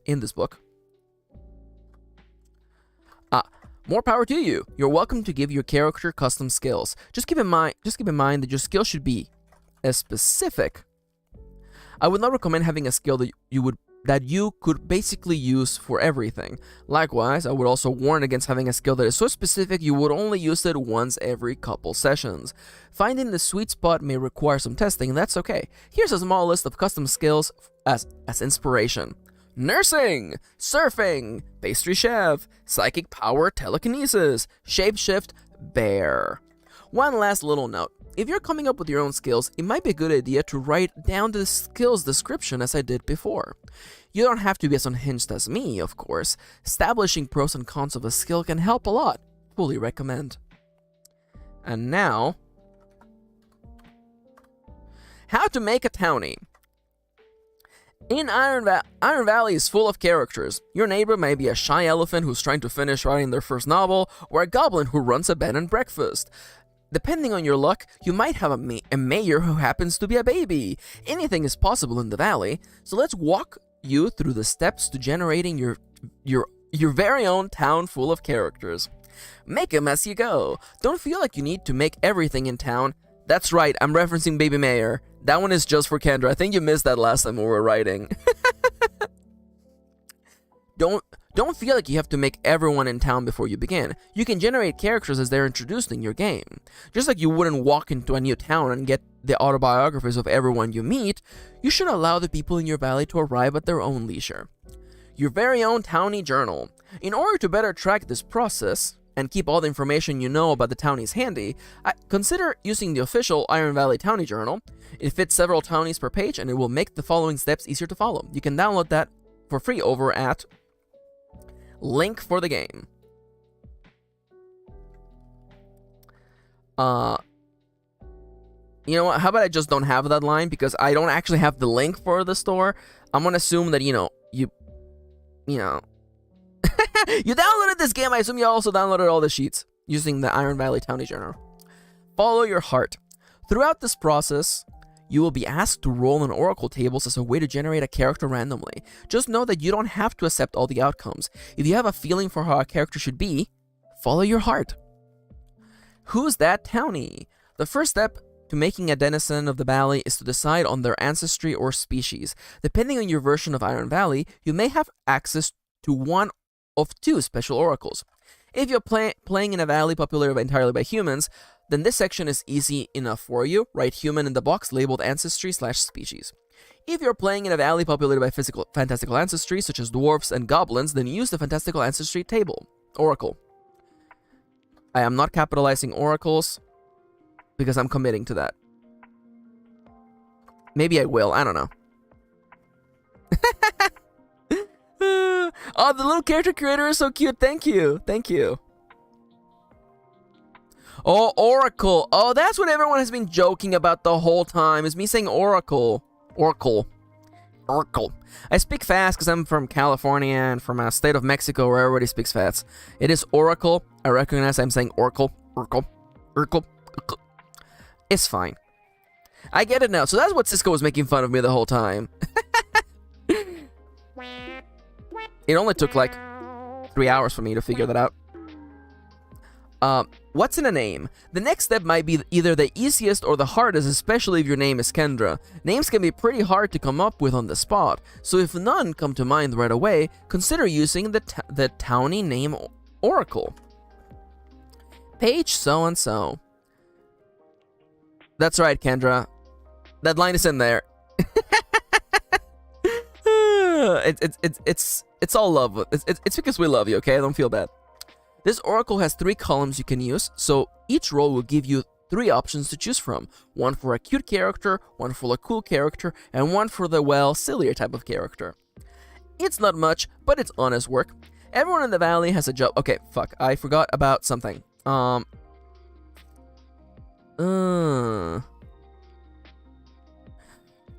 like the...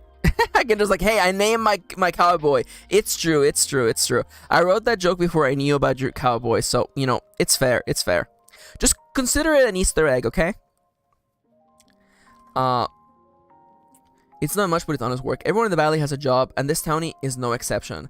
Now, whether they actually get work done is another story. In order to find out their job, roll once on the job oracle.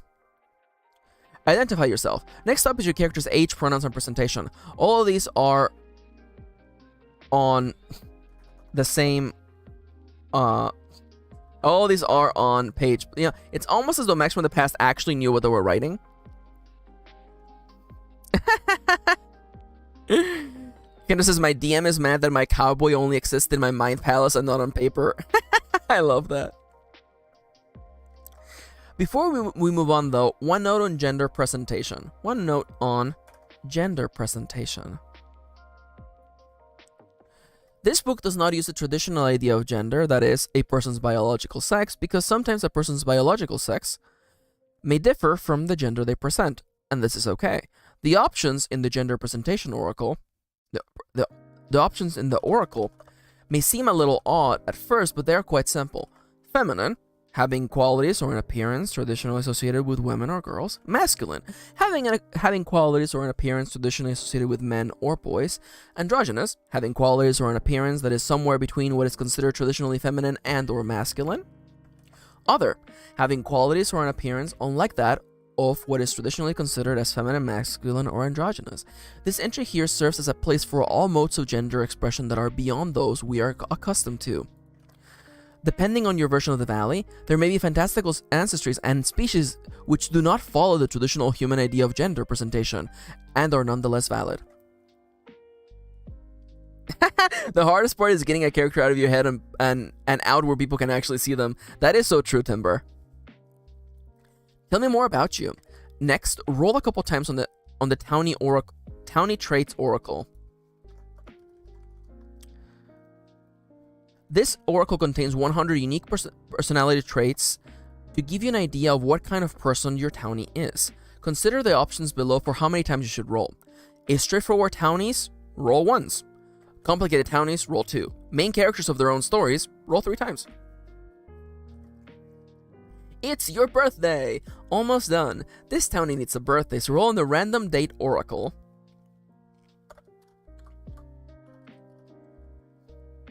Okay, chat, big question. Should Kitty get a sandwich or a bagel today? She's tired and she doesn't want to walk too far. Moontomes comes in immediately with a reply. Bagel, says Moontomes. It's your birthday. I did that already. Gotta highlight this. Don't forget to add this date to the calendar. A townie's birthday is a great chance to grow closer to them. Make them a present or throw a party. Chips coming in with the chaos answer of bagel sandwich. Dale, hashtag bagel team. Irina, coming in for team sandwich. Timber says, so having all these character tables are super helpful. Also sandwich. Thank you. Yeah, no, like, because the thing that allows you to play this game by yourself, playing it solo, is that it has oracle tables or random tables to give you ideas for anything. So you don't have to come up with a character. You just roll on the tables and be like, oh, the person that I'm staying with is a rolls dice. Oh, they are a teacher, and they are a rolls dice again. They're an elf. So you know the host that you're staying at is a teacher who happens to be an elf, and you can roll their personality. You can learn that they're lazy. You can learn that their birthday is in the middle of winter, and you can learn a bunch of stuff about them. And that helps get the story rolling faster. You don't get the choice paralysis of having to be like, well, now I have to stop and make a character for this story. It's complicated. This last step is optional, but it might make the game a lot more fun. If you believe that this townie shares a relationship with your character, consider rolling on the relationship oracle. Please note that this relationship is how that townie views your townie, your character. You are the one ultimately in power when it comes to how your character feels about others, though you're welcome to roll if you love a little bit of chaos in your games. Urgent! Please help! Regardless of... Ooh, Kitty's going for team sandwich? Betrayal! Bagel enjoyers are in shambles today. Rip bagel lovers. That's it? Oh no, it's time! I gotta go? No, but I'm having fun! Crap. Alright, well... Unfortunately, we're running out of time today. Again, the stream ends at 2 p.m. Big loss, a loss for Big Bagel. It's so true, Chips. So, I want to take a second, by the way. Thank you so much for joining me today. I'm going to keep working on this, but, definitely I have to hop off the stream. So, I want to say that tomorrow is going to be a big day. Tomorrow we're going to finish the book, and we're going to submit it to the itch.io challenge. It's going to be big and exciting. The 3 hours just, like, completely flew by. And I want to say thank you so much for joining me. Thank you so much for having such an active chat. It was really nice just, getting your jokes and hearing your comments. It meant a lot. Kitty's like, you better take breaks off the stream too. Gun emoji. I will take breaks. I will be good. She will be texting me. She will be checking in on me. I gotta figure out what I'm gonna do for next week, because I want to do some like really, really chill streams for next week. Because I've been working a lot. I've been doing a lot of productivity and focus streams, and honestly, I feel like I just need like a silly stream to just like, relax. Maybe 1 or 2. But for now, my overlays are all broken, so I can't really hit you with all the, the traditional stuffs. But I do want to say, if you want to support me, please consider going to coffee.com/MKirin. So long, everybody. Yeah, I get you out of the cannon, it's true. You want to support me? Ko-fi.com/MKirin. You can go there and you can. Oh yeah, the top of the bar is broken. Of course, everything is broken. Anyway, you can support me there. You donate. We're working towards the current goal, which is Chad gets to design my next character outfit. Oh, by the way, Sidonia said, thank you for the company this afternoon, everyone. Of course, it's so lovely to see you. Absolutely lovely to see you. Irina said, have a great night, all. Thank you.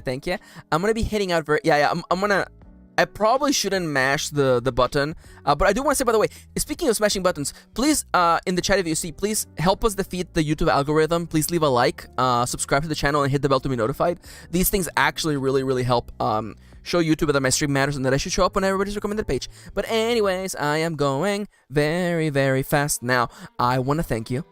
I want to take a second. Can I do this? I can do this, yeah. Thank you for joining me today. If you're having a bad time, if you're going through a rough time right now, remember that these feelings that you're feeling, they are temporary, and they will eventually go away. You will get over this, and you will find yourself on the other side, once again, in the good days. So our mission is to keep going, to keep marching on, hand in hand, shoot ourselves out of the cannon, and keep working until we find ourselves on the other side in the good days again. I will be seeing you all tomorrow. I hope you all have a lovely day, and I'll see you there. Bye-bye. So long, Bowser. Everybody's getting fired out of the cannon. Bye-bye, everybody. Okay, that's all the time I've got. I gotta get back to playing Animal Crossing New Leaf on my Nintendo 3DS.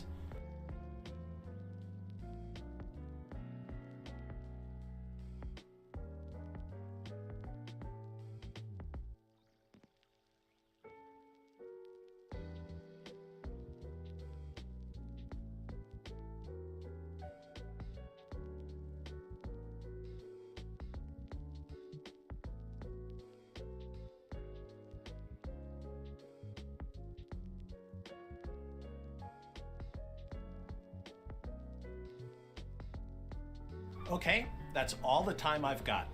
I gotta get back to playing Animal Crossing New Leaf on my Nintendo 3DS.